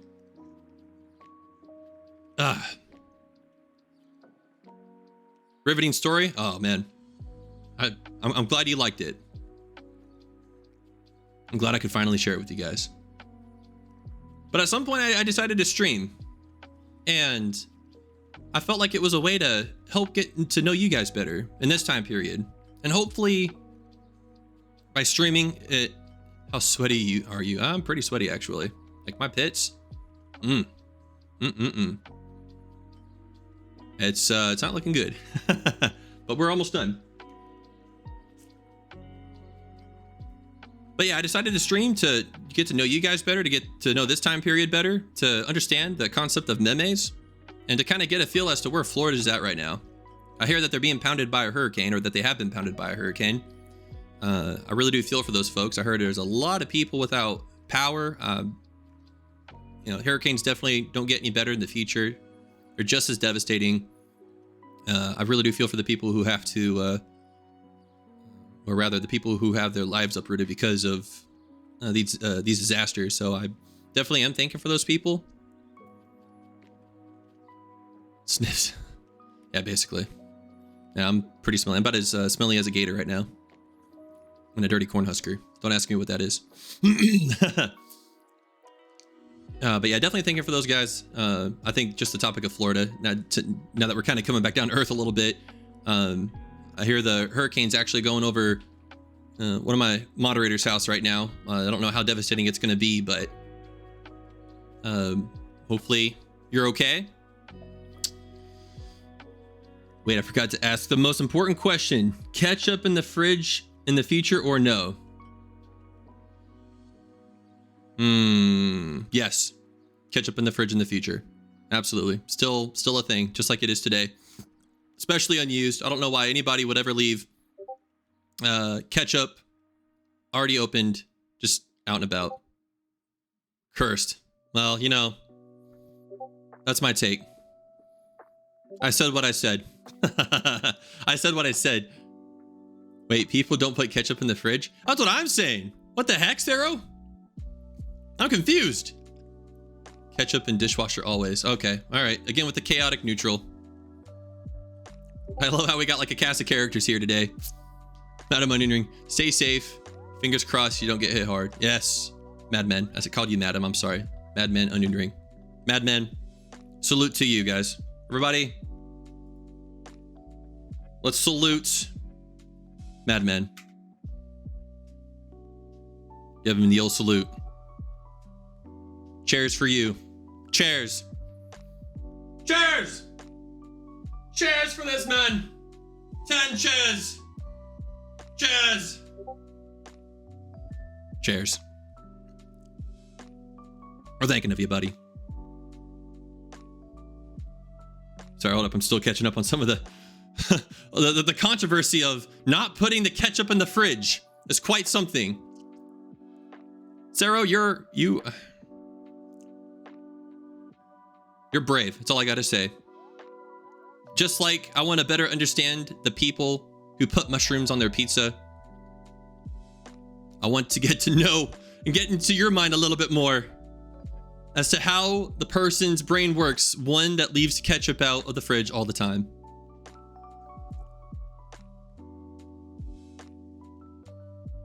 Oh, no one was even scared that my apartment flooded. Oh, man. I hope you're okay. Mariella Fish, I hope you're okay. Oh, man. Well, in any case, talk about my goals. I promise I feel slightly selfish after someone just brought up that their apartment got flooded. Like, I hope you'll be okay. I really do. I'm sure you guys will be okay. I mean, we've gone through how many hurricanes? Sorry about the poorly timed ketchup question. No, it's fine. It's fine. Different subjects being thrown out here at different times. We just got to roll with it. We got to address it the best we can. Pizza. Yes, everything can be solved with a slice of pizza. Why do I say it that way? I don't know. It sounds fun. Oh, is that a Dorito or a pizza? Oh my God. Ketchup is a... ketchup is... Indeed. I'm going to try and... There's really no way to change gears from talking about sensitive ketchup and apartments flooding. So I'm just going to power through here. Is it a spicy Dorito? I sure hope it is. But so as far as the goals of my Twitch channel and hopefully a future community, there's just a few goals that I have. It's nothing big, slightly ambiguous. When will I stream again? Hopefully tomorrow. And that's something that I'm going to talk about here in just a little bit. But my first goal is to build a community that thrives on support for one another.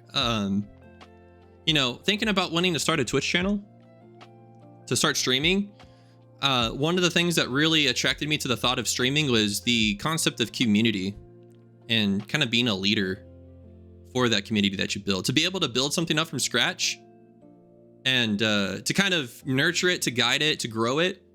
To me, that just sounded really cool. And I've always been curious about whether or not there's, you know, like-minded people like me out there. If they enjoy the same things as I do, if they have the same kind of like quirky, I don't know, personality. Now, it's not to say that, you know, you have to have the same kind of personality to like a streamer, or you have to like the same things. Honestly, you know, honestly, or not honestly, but obviously there's, you know, even small. I just completely forgot how to talk. I'm sorry. I think I need a bottle of water. And 10 espresso shots. Yes, espresso shots. Cheers to that. You know, people have different reasons for liking particular streamers, if you will.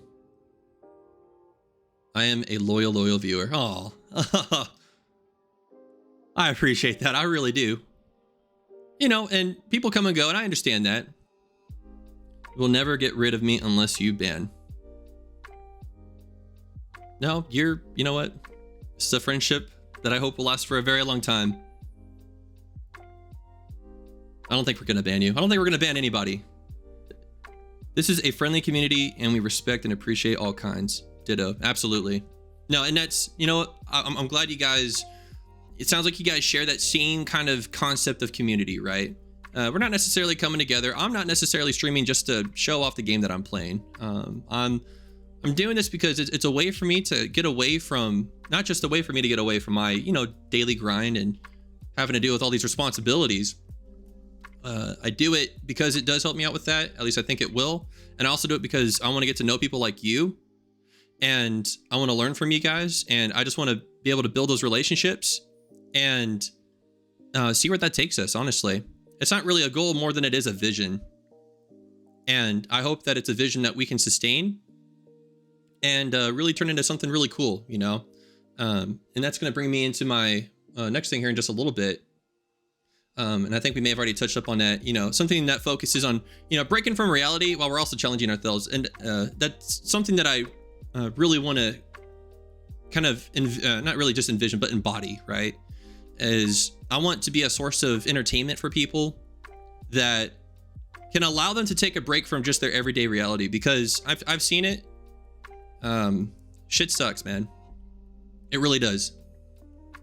And sometimes there's just no easy way of dealing with it. And I understand that, you know, a Twitch streamer is not going to help solve everybody's problems, but I do hope that at the very least, whether it be me or the community that's, you know, partaking with me at that particular day and time on whatever stream that it is that we're doing, I hope that we can help somebody kind of take a break from reality, to get away from it all, while also challenging ourselves too. I definitely want to use the channel as a way to at least challenge myself, to create situations that I never thought I could do before I started this whole thing. For example, a wild idea that I have for somewhere maybe in the long or not so distant future is I want to learn enough Japanese to where maybe I can collaborate with Japanese or Japanese speaking VTubers or streamers, and either game with them or just I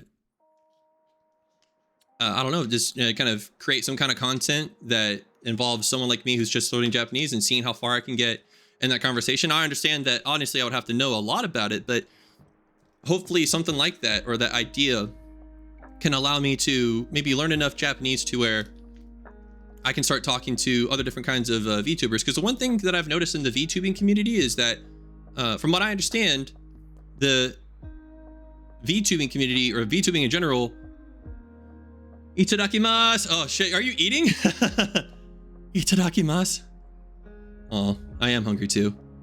Hope I get to say that here soon. Get into some ramen and just shout itadakimasu! Just, you know, just put my face in the bowl. That's what I hope to do. But I hope to get to a point to where I wish I was eating. Same. We're getting there. I hope we're getting there. But yeah, I just want to get to the point to where maybe I can push myself to learn new things and just collaborate with new different kinds of people, especially if it helps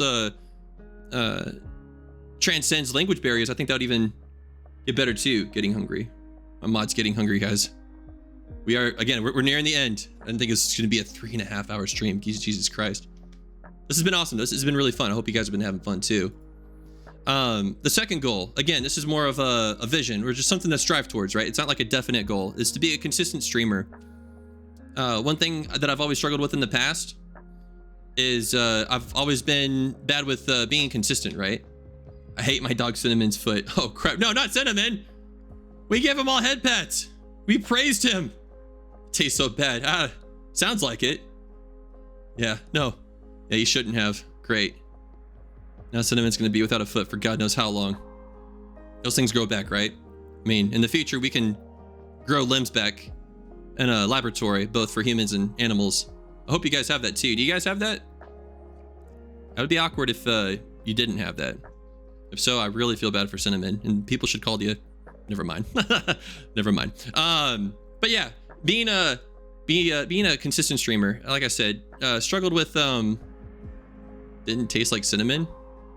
Yeah, no, I'm actually curious. Is it just expired cinnamon? Is cinnamon an old dog? It tasted like ketchup. What kind of cinnamon is this?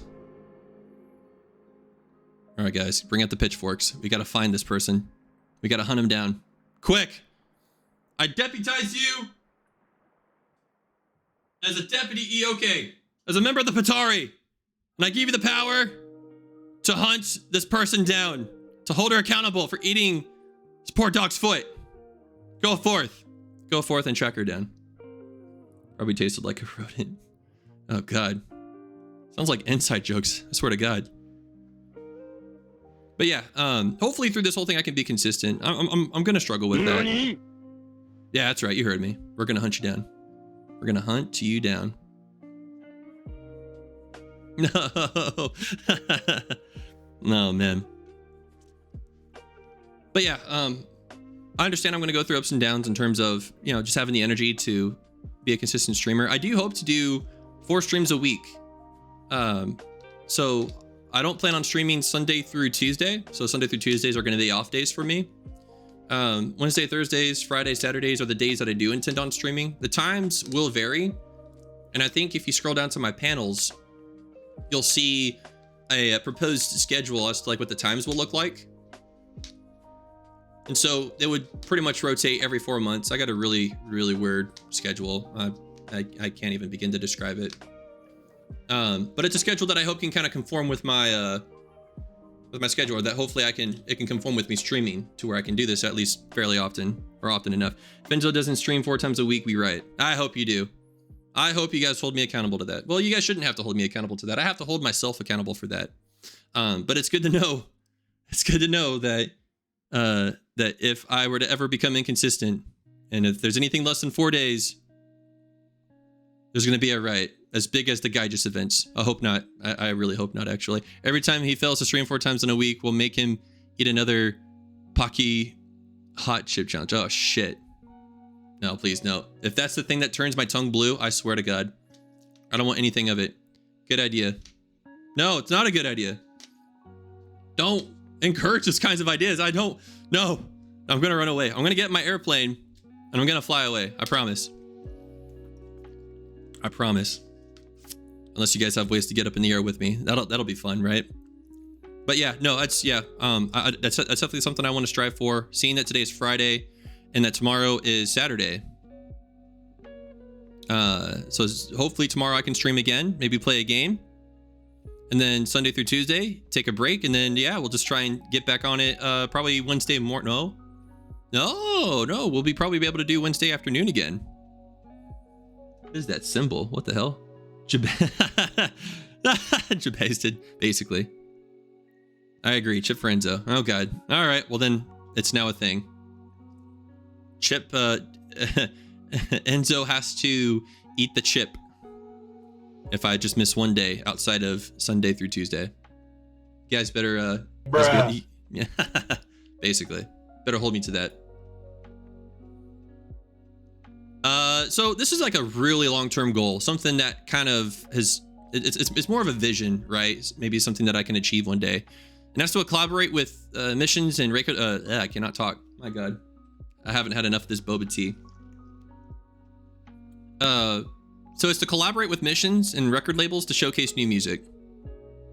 Have you not eaten yet? I have not. I'm a madman. I hoard rocks, remember? And I have an IQ of 4. Lest you forget. Lest we forget. Oh shit, I'm actually about to miss something. God damn it. Sorry. Anyways. Yeah, collaborating with musicians and record labels. I have this thing in mind, and I don't know how much it exists already.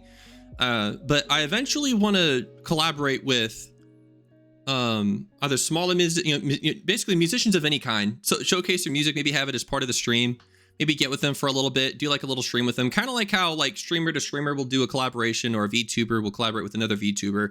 I want to kind of break what's considered the norm of streaming and like have my little, self, if you will, with, musicians, again, hear their music and kind of talk with them a little bit, and maybe work my way up to like some of the bigger names with bigger labels. Are you a singer? Absolutely not. But I do like to sing in the car by myself. Who else here likes to sing in the car by themselves? My voice, I've been talking for 3 hours and 40 minutes, so my voice is almost completely gone. We're getting there. Guilty. Yeah, man. If you're not singing in the car, then what are you doing? Besides, just trying to drive safely, then I can totally appreciate that too. The fourth thing, which is a big, huge goal, I'd love to be a Twitch partner. I think to at least have like a good goal, a good big goal like that, it's important because I think that will help drive the motivation to get there, right? And I think to achieve a Twitch partner one day, it's going to require being consistent. It's going to require being invested into the idea of building a community and having these ideas that'll hopefully bring more people to these streams. And not just the fact that it would also be really cool to reach that one day. There's some really cool streamers who have reached Twitch partner. They definitely deserve it.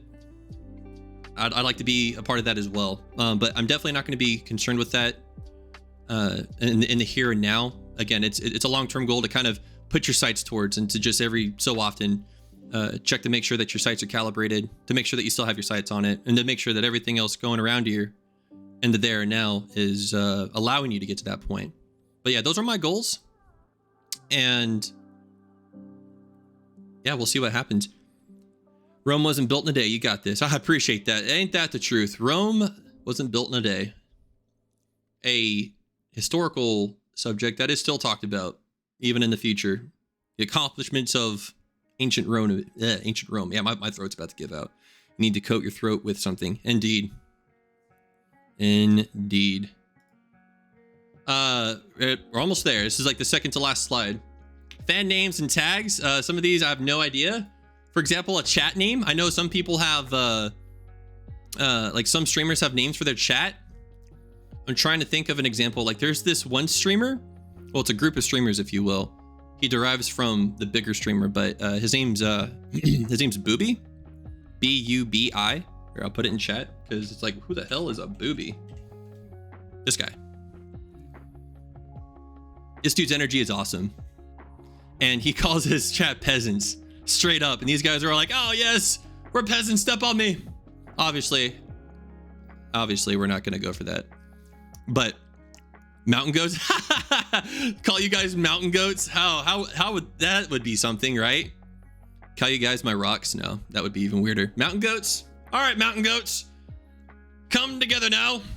I shall herd you to the best stream that ever was. Come together now, my mountain goats. That's funny. That's just, it's something, it's definitely something to get a good laugh at, considering all the stuff mentioned in this stream, right? But yeah, who knows?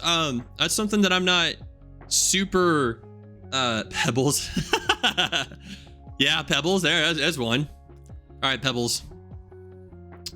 Come to me, my little Pebbles. What is it that your ears have been bestowed upon today? What's juicy info? Because part of what I would like the chat to be, right, is part of my intelligence apparatus, if you will, to track down these guys of Gyges, or these guys from Gyges. You guys are now my eyes and ears. Oh boy, doing this without glasses. Pebbles is good. Yeah, my Pebbles. There we go. Or hold up. Let me do this real quick.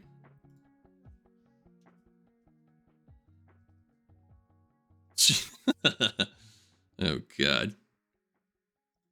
Here, let's see if it'll update. Pebbles! My Pebbles! My fruity Pebbles! For our, yes! Rolls off the tongue well. There we go. And it shall be set forth that chat will be forever be known as my Pebbles.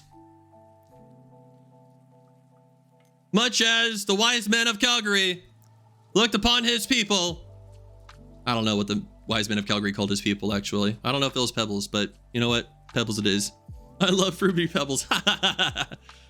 Pebbles, that's going to be interesting. To try and figure out a good segue to go from some, you know, espionage, covert operative, you know, time traveling dude from the future kind of theme.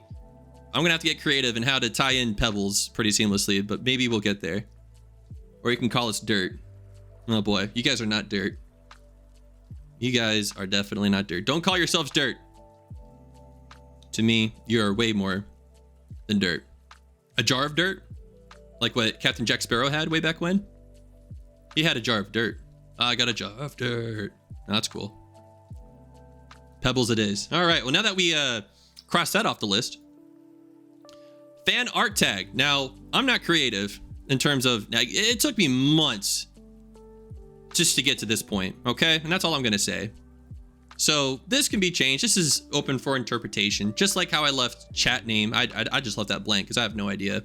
I wanted that to be a collaboration with you guys. Pebbles is funny. We'll make it work. Fan art tag, for now, unless you guys come up with something different. Enzo art. I don't know. I try to find puns. Yeah, damn it. You know, I just thought of it now. How to make a pun, or how to like make like, you know, Enzo, Mozart. How do you like make that mix? But there's like not enough syllables to play around with. I wish. If you guys got something good, let me know. Otherwise, all we have is just Enzo art. Rock fetish. What? Hold up. Rock fetishist.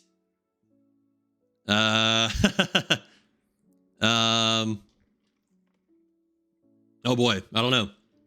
That's an excellent question. Enzo Arts, rock fetishist. Probably not. I'm sorry. I'm gonna have to cast my vote against that. Enzo Art Mozart. I really want to find a way to make that work. Mods, make note of that. We'll figure something out. And then the thing that I just really don't care as much for, but again, this is a trend with the VTubing community, so I don't know. I figured I'd kind of follow along. The not safe for work tag, the NSFW tag. Why do I even have this? I don't know. I hope this never gets used. I genuinely hope that this tag never, ever, ever, never, ever, ever works. Enzart? Yeah, I mean, kind of. Enzo, Mozart, Enzart. Oof, what? What? Wait. Oof. What? You mean, should streamers or VTubers like myself embrace the NSFW tag? I'm just scared to see what people will come up with. That's all. I've tried to keep the stream as PG as possible, minus, you know, the mention of alcohol and stuff. And so that's about as PG-13 as I was trying to get. Yeah, I don't know. But in any case, for those who want to try and take their stab at it, Enzo Daddy. Why that one? I don't know. But if someone's going to be audacious enough to make not safe for work content for me, then you get to use Enzo Daddy. Can be not safe for work, can be rock fetishist. Yeah, basically. It may be. Yeah, I tell you what. I'll make a deal. Give me a second. Can I? Yes, I can. You have 2 tags to choose from. I'd prefer that you use both if you ever decided to do this. Here we go. Rock me, Enzo. Yep, here it comes. Oh, shit. Here we go. Fantastic. And then it shall forever be known. Oh, wait. Okay, well. That's weird. It only did the animation for the fucking tag. How awesome is that? There you go. Enzo Daddy, rock fetishist. Take your pick. Enzo, oh, is that Enzo? That's Enzo. It's definitely Enzo. Maybe it's the like the font and like the pixelation stuff through OBS. I don't know if that's what's making it look like Enzo. Definitely not Enzo. Enzo Daddy. At least I think so. Here, let me double check. No, credits. Although I do really want to focus on the credits here in just a second. We definitely don't want this to be a gross oversight. Let me just double check that, make sure. Again, why it is... Oh, it's so weird. All right, whatever. We're just going to keep it that way. There we go. Yeah, I don't know why the O looks like that. Enzo Daddy, rock fetishist. Take your pick. All right, this concludes the NSFW tag. Anime titty! Hell yeah. Hell yeah. If you ever have art to offer and you tag it, I expect to hear someone shout this. I don't know why. And last but not least, the credits. Oh man, I don't even know how to begin with this. It's, I mean, of course, one of the key players here in all of this is Cassidy. And this is where we get to take a moment to just really talk about her and kind of appreciate her and everything that she's done for the Enzo channel, for my channel. She's done a lot. She's done model. She did the model creation. She rigged the model. She did the overlays, everything that you see right now. The logo, the emotes. Obviously, we can't use emotes right now because you know, we're brand new streamer, and that's completely fine. Maybe, hopefully, here soon we can get to a point to where, maybe we can get to use it because they're really good emotes, and you saw a few of them here throughout the PowerPoint. the little spinny wee Enzo where it said, oh, hey, Enzo's born in the timeline. I think the very end of the timeline where it's like Enzo starts streaming, that was another emote. So, yeah, a little bit of Easter eggs here and there. Yeah, no, I'll tell you, these next few minutes, Cassidy, like you definitely deserve these few minutes here. Yes, everybody, round of applause to Cassidy for all the hard work that she did. Yeah, the 3 months from like the end of June up until about mid-September, basically she was just well, I mean, and she's working on all of this stuff on top of working on other people's, you know, models and such as well. And how she was able to do it, I don't know. Like, I genuinely felt bad asking like this much. Yes, there we go. Yes, a round of applause. A round of applause to Cassidy. Cheers. 10 cheers. 10 more cheers for Cassidy. Cheers. Cheers. Cheers. Cheers. Cheers. Yes. Yeah, she I don't know how I did it either. Oh man. I guess that makes 2 of us, if not more, because no, you did such an awesome job, Cassidy, and it really makes me happy that you were able to make it to the stream today and to watch all of this, because as much as it's thrilling for me to, you know, kind of basically live all of this now, it's awesome to see the person who helped create it see this as well. So thank you very much, Cassidy, for all the work that you did. All that being said, those are her tags. So if you're watching the stream and you ever want some work from Cassidy or you want to commission something with her, there's her Fiverr link as well as her Instagram handle. Hit her up and I'm sure she'd be more than happy to discuss with you any kind of ideas that you have in mind that you want to have created and brought to life just like mine were. Endo is basically my son now. Yes, that's right. She's my VTuber mama. Another interesting term that the VTuber community uses is the VTuber daddy and the VTuber mama is, yeah, because she created my model, she is my VTuber mama. She gave birth. She basically did. She really did. Another 10 cheers after the stream for Cassidy. There's other people I'd like to give credit as well. Fikri is another artist on Fiverr. Fikri was responsible for helping create my original character sheet and kind of help bring the concept to life. I'm very appreciative of Fikri. If you ever want a original character sheet made for you for a brand new character that you have in mind, there's Fikri's Fiverr link right there. And once you get the original character sheet from Fikri and you want someone to flesh it out, look no further than the person above to Cassidy. She will help flesh that thing out for you. And last but not least, I want to give credit to, I want to say it's Esther either. She was responsible for making the panels. I got with her and I was like, hey, are you able to? Their character sheet was amazing. Yeah, it was really well done. I really did like Fikri's style. And, you know, gosh, just looking across all the different artists on Fiverr and even on other platforms, it was daunting. So I was very happy. I was very thankful to get a hold of Fikri and not to mention Cassidy.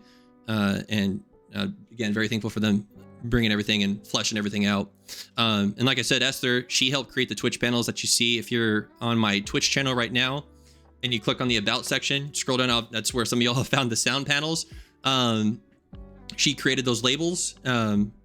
Really just kind of like the logo and everything else, just wanted something minimalistic and she was able to produce. So if you ever want, she does not just the panels, she also does banners and profile pictures for your account. If you want to be a VTuber, yeah, hit her up and she'll be able to hook you up. She's also another really good artist as well. Very fortunate I ran into these folks. And believe it or not, folks, that is the end of the PowerPoint, the very long PowerPoint. And we managed to get all that done in just under 4 very long hours. Holy crap. Well, I tell you what, I really hope you guys enjoy. We'll go ahead and start winding down here. I really hope you guys enjoyed. I think I've taken enough of your guys' time. I feel bad for stealing an extra 1 to 2 hours from you guys. But the fact that you guys even hung around for this long, honestly, I just don't have any words Yeah, 4 hours. It's bruh. I feel it now. Bruh, indeed. And to folks like for two more groups of people, I want to just kind of give just kind of an applause to you. 2 times 2 equals 4. You were close enough. That's good. Thank God, man. That's, at least my math. At least I know my math isn't that bad, right? My God. He not good at math. Yeah, I think that's the thing that my pebbles have spoken. My pebbles have spoken, and they have said and have concurred that I am horrible at math. How I got this, how I can even count to 4 is just out. It blows my mind. Like I said, there's just 2 more groups of people I want to recognize real quick. First is folks that I've met on Twitter, such as Sarah and Leela. The amount of support that you guys had shown me, as a matter of fact, whenever you guys were messaging me last night, or not really messaging me, just kind of tweeting over Twitter and stuff. Just that level of support really meant so much. I especially after having a really rough, intense day at work yesterday. I just, oh man, like I said, I really didn't know what to do. But seeing that, it's awesome to have folks like you in my corner. And again, if you guys ever get the chance to check out Sarah and Leela's stream, I believe it's a series of Geektastic events. These guys are super cool. Their energy is super unreal. They're really fun to watch. I definitely recommend you guys checking them out, following them on Twitch whenever you can, and just having a good time with them. I definitely know you will. The last group of people that I want to recognize are my mods. It's so weird, first stream saying, hey, my mods. I feel like I shouldn't even deserve to have moderators. I feel like I should be doing this on my own, but I took a chance. I asked these people. They're all good friends of mine. And they could have been doing really literally anything else that they may have wanted to do, but they took a lot of their time out of their day to 4 hours for crying out loud, and now 4 hours and a minute of wanting to help moderate the channel. It seems like they didn't really have to worry about too much at all. I think we all can agree. I think in total everybody's been really pleasant, really fun to hang out with. It's been awesome. But yeah, to the moderators, yeah, thank you very much for helping me out here today and getting me all pepped up and helping interact with the chat and just kind of keeping things going. It's super awesome. I can gush on about this stuff forever, but we're gonna go ahead and start segueing it out of here just real quick. You guys have any questions, or what questions do you guys have for me? Anything at all? Any questions about what to expect in the future, or what kind of content, or just any ideas? What do you guys have? And while if you guys have some ramen, not much of a question, I guess, more of a exclamatory statement. I would agree. I would like some ramen. God, how is it 9 o'clock already? Ramen sounds so good. It really does. Shoot, I wonder what are the chances of something still being open around here, right? What games are you gonna play? Yeah, there we go. That's an excellent question. So some games that I would like to play. First thing that comes to mind, Genshin Impact. I think it's a really easy game to play to kind of get involved in. Genshin's definitely going to be one of them. Teleport there with your high tech stuff. Yeah, basically, I should be possible. As a matter of fact, one of these streams. We'll do a, actually, I can probably show you guys right now. So if for those who stuck around, you get a treat. Since it's now nighttime over here. Boom. Hanging out in the hangar at night, me and the pebbles. Hell yeah, brother. Look at me, I'm over here just kind of hanging out. There's my, so whereas there was an airplane before, here's my little secret project over here. Managed to, I don't know, somehow find the components I needed to build this thing, a little spaceship. This is what I'm gonna go and collect more rocks in, find the best rocks possible, right? Yeah. Again, another work of Cassidy. Oh my god! Again, just did such an incredible job. Just did so good. This hangar, I think I said in the beginning. Again, this is an abandoned hangar in an abandoned city. So it's a really cool, special, quiet spot, and I hope we all can enjoy hanging out in the future in the hangar. Are you keeping secrets from us? I'm sharing the secrets with you guys. What are you talking about? I'm actually surprising you guys with these things. You guys are the Pebbles. You guys are Deputy Ioke Pebbles. The plane changed. Yeah, I can't tell you where I put the other plane. That's something I cannot disclose with you right now, unfortunately. But yeah, games. Yeah, Genshin. Gonna play a good amount of Genshin. We're gonna play Ace Combat games, especially Ace Combat 6 and 7. Those are flight arcade games. Among Us, yeah, maybe. If we can find some people to play Among Us with. Among Us! Among Us! So, oh god. I just get into the spell every time I say or see Among Us like that. Among Us! Ah! Will you play Among Us on stream? Yeah, we could definitely try and fit in some Among Us. Because you sussy. Not as sussy as you, Mighty Yellowfish. Not as sussy as you are. I feel like if we were to have a sussy competition, I don't know. Too close to call. Hell yeah. You should play The Sims. Oh boy. Maybe? Yeah? I mean, we could always... I've been thinking about... so like of the 4... Sussy bussy? Yeah, man. I've been thinking of the 4 days that I stream. So kind of the format I'm thinking of is... the first 2 days are like the same kind of like single player game for the single player experience. The third day we want to do, or I would like to do like a multiplayer game, find like a kind of a nice multiplayer friendly game that's I'm not gonna get my ass kicked into heavily. And then the fourth day do like either a random game out of a selection of games or do like a community asked for kind of game. I'm definitely open for stuff like that. So if it's a Sims, hey, well, we got some content and we're gonna make the best of it, right? Other games, like I said, Ace Combat. I want to get my hands on some of like the older, like early 2000s type game. Blockus. I don't know how we're gonna play that. Maybe we can find a way to work that in, right? Sims 4 will be a first-person shooter. Yeah, maybe. If you play it hard enough, maybe we will win all of the Sims 4 stuff. What other games? Yeah, just like older 2000 stuff. Like quick little spoiler, I found a PlayStation 2 in kind of an interesting condition. My goal is to get either a PS2 or something that can emulate the PS2 running to the point to where I can play PS2 games and maybe play that on stream. I also have an original Xbox, and with that I got some games from like the early 2000s. Like one is called Enter the Matrix, which okay, so Enter the Matrix is, believe it or not, for an original Xbox is in 1080i. So it's like some kind of form of HD. And drinking party stream, maybe. If it's requested enough, absolutely. Imagine that playing, drinking while playing Blockus. That'd be cool. Anyways, Well, I remember. hello, Mr. Fancy Pants. I know, right? A drinking stream with some Blockus doesn't get any fancier than that, does it? Oh man. Anyways, I plugged in the Xbox into like a 4K monitor and it actually came out really good. So knowing that, I'm going to try and find more games for the Xbox to kind of, relive the nostalgia and stuff for folks who are born between, I guess, I don't know, what you people call Gen Yers, I suppose, maybe even Gen Xers. I don't know how much Gen Z can appreciate stuff like that from my research. Not saying I would have any kind of knowledge personally into this. It's just from my research. And observations, if you will. I don't know, but anyways, would love to do that.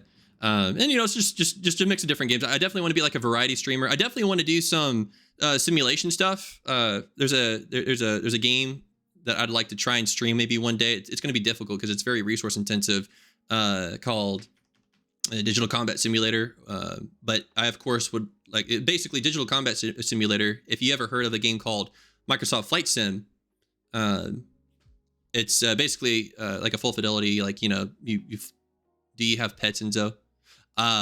Yeah, actually, yes. I have a little husky. I have a little husky, and that little husky comes in to my office and sometimes follows me into the hangar, and he just likes to just chill out on my foot when I go take a sit, and I just look at the mountains from inside the hangar. It's so adorable. I love that dog to death. Maybe one day I'll show a IRL picture of the husky. Who knows if it's requested enough, right? But yeah, anyways, it's little games like that. I could go on and forever about games, but a husky, yes, I have a little husky, not purebred, admittedly. It's so she is an Alaskan husky from the past or the future. Definitely from this time for sure. I came across that husky one day, just looking for a little companion like that. And I remember coming across this husky, and she was super young. She had just had puppies, super adorable. And I got to play with her for a little bit. And, she didn't really look like she was really paying too much attention to me, but I just remember she just kind of like come walk up and just get like real close to me, just kind of like chill out next to my feet wherever I was standing, just sit down. And I just started petting her, and it was a vibe. It was a vibe. It was so adorable. So she was a foster dog. So I adopted her, and she's been with me ever since. Really good dog. Love that dog to death. But yeah, she's a good girl. That's right. She is a good girl. A good girl indeed. All right, time to shift it one more time, folks. We're gonna shift it down to the last final gear, and we are going to cruise our way on out of here. This has been so fun. I can't tell you just how much fun this has been so terrifying. This has been just so enjoyable. This has been such an experience, and I really hope to get to do this just consistently, and I hope I can have more of these kinds of moments with you guys. Caw to you, Raven. Caw to you. I hope to call you. Get it? Call you. I hope to call you again soon. Get it? You guys love puns? I love puns. It's fantastic. Puns are what makes the world go round. Round and around and around. See, I didn't have my stuff set up appropriately for this final piece. Here we go. And this is where we start to say our tearful goodbyes. If you can hear it. Here we go. I really hope you guys had fun. I'm gonna get a little emotional, actually. This has been such an experience. What a day. I mean, waking up late. Hell yeah. GG, folks. GG. Good game. Good game all around. I hope you guys have a good rest of the evening. My little pebbles. I hope my dear pebbles sleep well at night. Sleep well tonight. And I hope you guys will be here for the next one.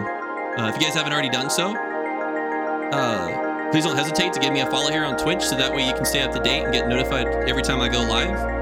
And if you want to stay up to date on all my channel happenings, scroll down to the panels to the socials. It'll take you to my Twitch link. Follow me on Twitter. And yeah, stay up to date with all the channel stuff. See some dank memes. See some dank memes from my friend. Sarah's a pretty dank memer. You won't be disappointed. Alright, guys. I'm gonna go ahead and sign it off. I'm Enzo Kuruhi. And you guys have a wonderful rest of the day, night, evening, wherever you are. You guys take care now, okay? Alright, guys.